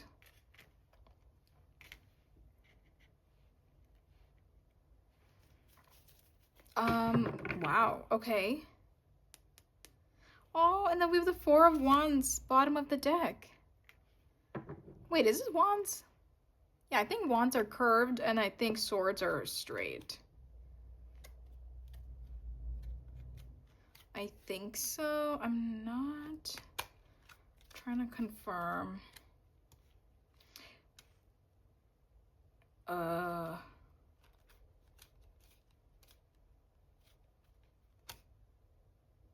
Oh no, Swords are curved and Wands are straight. Okay, so then that's the Four of Swords, Four of Wands, whatever. You know, I will take it both ways. Okay, so how can you embody this energy in 2026? Well, for one, definitely with the Queen of Swords, definitely viewing things objectively. Because we got to get things done. We got to stay patient. You know, we got to view things from a bigger perspective. So I think that try not to get tunnel vision. You know, I think that's important on how you can incorporate all of these things we talked about. But in order to stay consistent and patient, try not to get tunnel visioned on anything, but also stay disciplined. I think that's the main energy that with the Queen of Swords is your discipline on getting things done, showing up every day and working towards this. Yeah. And then with this also feels like not caring what people say. You know, with the Queen of Swords doesn't really have the mental energy or capacity for negativity from others. So definitely, you know, view things objectively. Don't really listen to what anyone has to say if anyone is being negative about your journey. But staying disciplined is very important for you.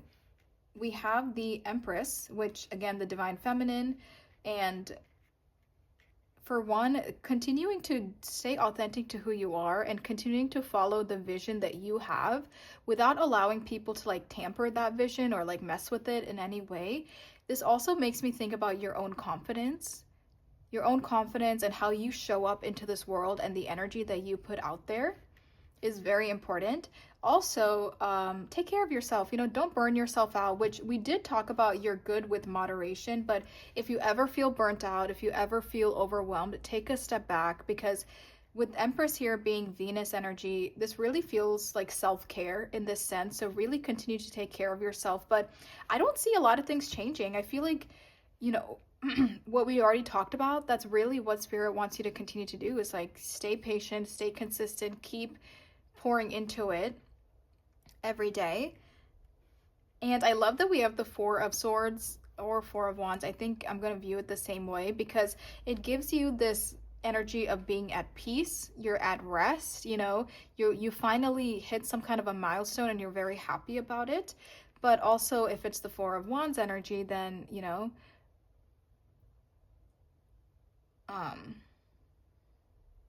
to continue to follow your passions and continue to not settle. I think that's like a huge takeaway for this group, is don't settle for less than what your vision is saying to you or what your intuition is saying to you.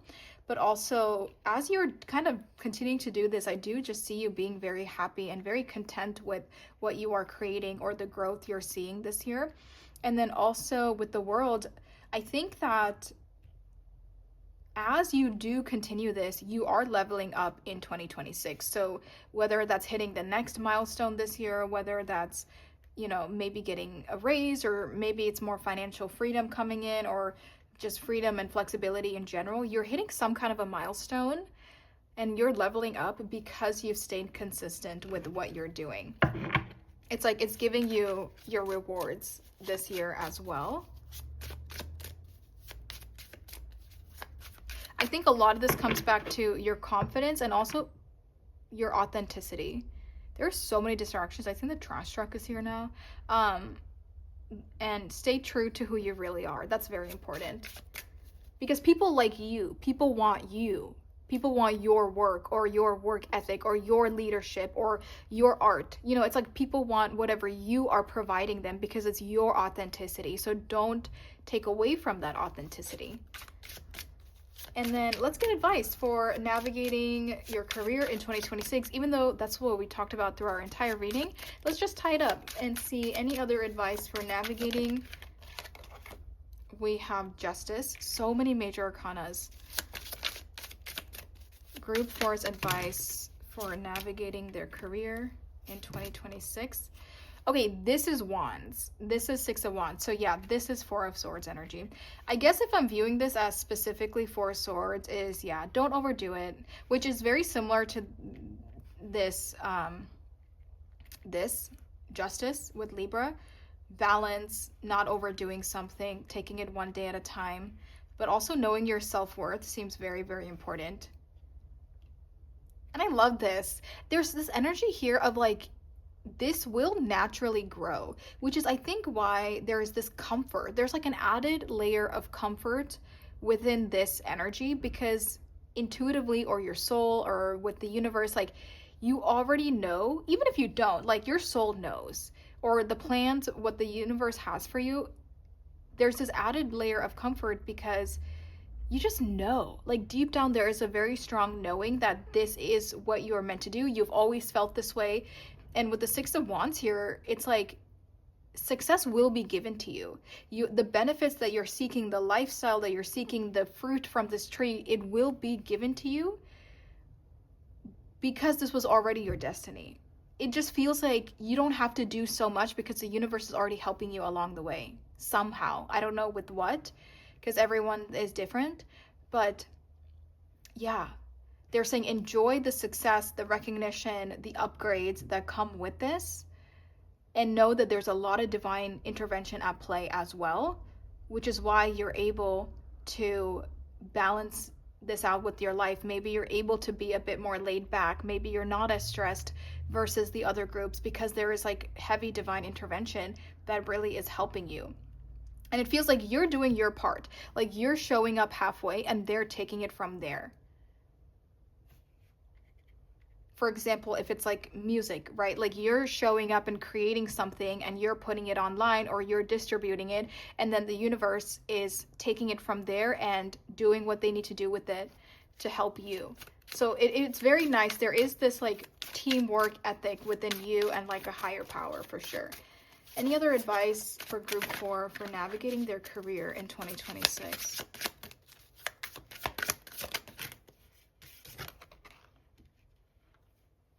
You're not meant to know everything right away.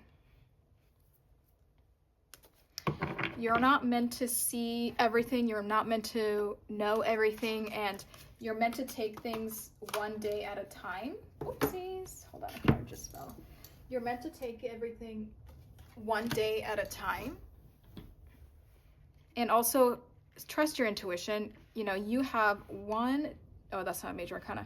You have 1, 2, 3, 4, 5, 6, 7 major arcana. So, I mean, this is it, group 4. This is your 9 of Pentacles. This is your 10 of Pentacles. This is heavily intertwined with your destiny, but it's okay to bask in the unknown. It's okay to not have all the answers right away, and they don't want to reveal everything right away. You're meant to take it one day at a time, but really trust your intuition. Okay, now I'm going to use this deck. If you're OG from when I first started my channel, you recognize this deck because I got this like in 2022 when I first started my channel, and then I stopped using it. And I mentioned this in another group, but I literally like found it in the back of my shelf, like collected in dust, or dust collected on it. And I was like, you know what? I'm going to use that today. So we have messages from your future self. Bruh. That's crazy. Third eye chakra affirmations. I am connected with my higher self. Number 81. That's crazy because we were just talking about how you are so connected. So many major arcana how there's so much destiny, and this is literally from your future self, and you're very connected to your higher self. Balancing the crown chakra. We all have the power to connect to our higher selves through meditation and healing. That's crazy, because you got 2 cards right away about connecting to your higher self. So I think that's very important in 2026. We all have the power to connect to our higher selves through meditation and healing. Excessive energy in this chakra may lead to frustration, frequent migraines, and restlessness. Careful balancing of all the chakras by a dedicated healer is recommended. Deficient energy in this chakra can lead to a lack of happiness and joy in life. So definitely balancing your crown chakra. And I think being able to connect to your higher self is very important.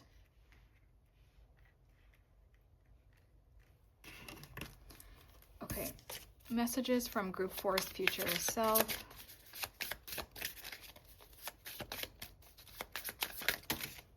Oh my, we got a lot. I'll take this. We have the crown chakra again, so there could be something your future self is talking to you about your crown chakra.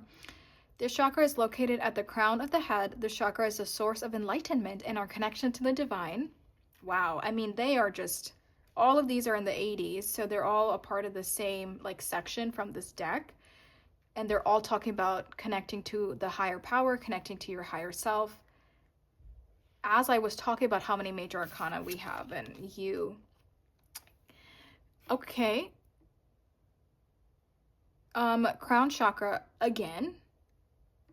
This is the 7th and final chakra in our body system. This chakra relates to our higher selves and the realization that everything is connected at a fundamental level. This can seem intimidating for beginners, but with practice, the energy of the chakra becomes stronger and can help you build a deeper connection to the realm of the divine.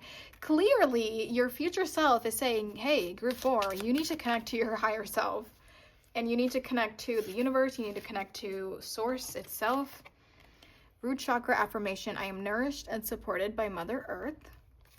I'll get one more. And then we have heart chakra affirmations. I am worthy of love with the number 56, and this is 13. Okay, Group 4, thank you so much for letting me give you this reading. I hope it was helpful. I hope you were able to get any messages from this. I hope you're able to navigate something moving forward from here. So thank you so much. If you want to talk about your personal story, your personal career path, definitely email me. We can book a private session together.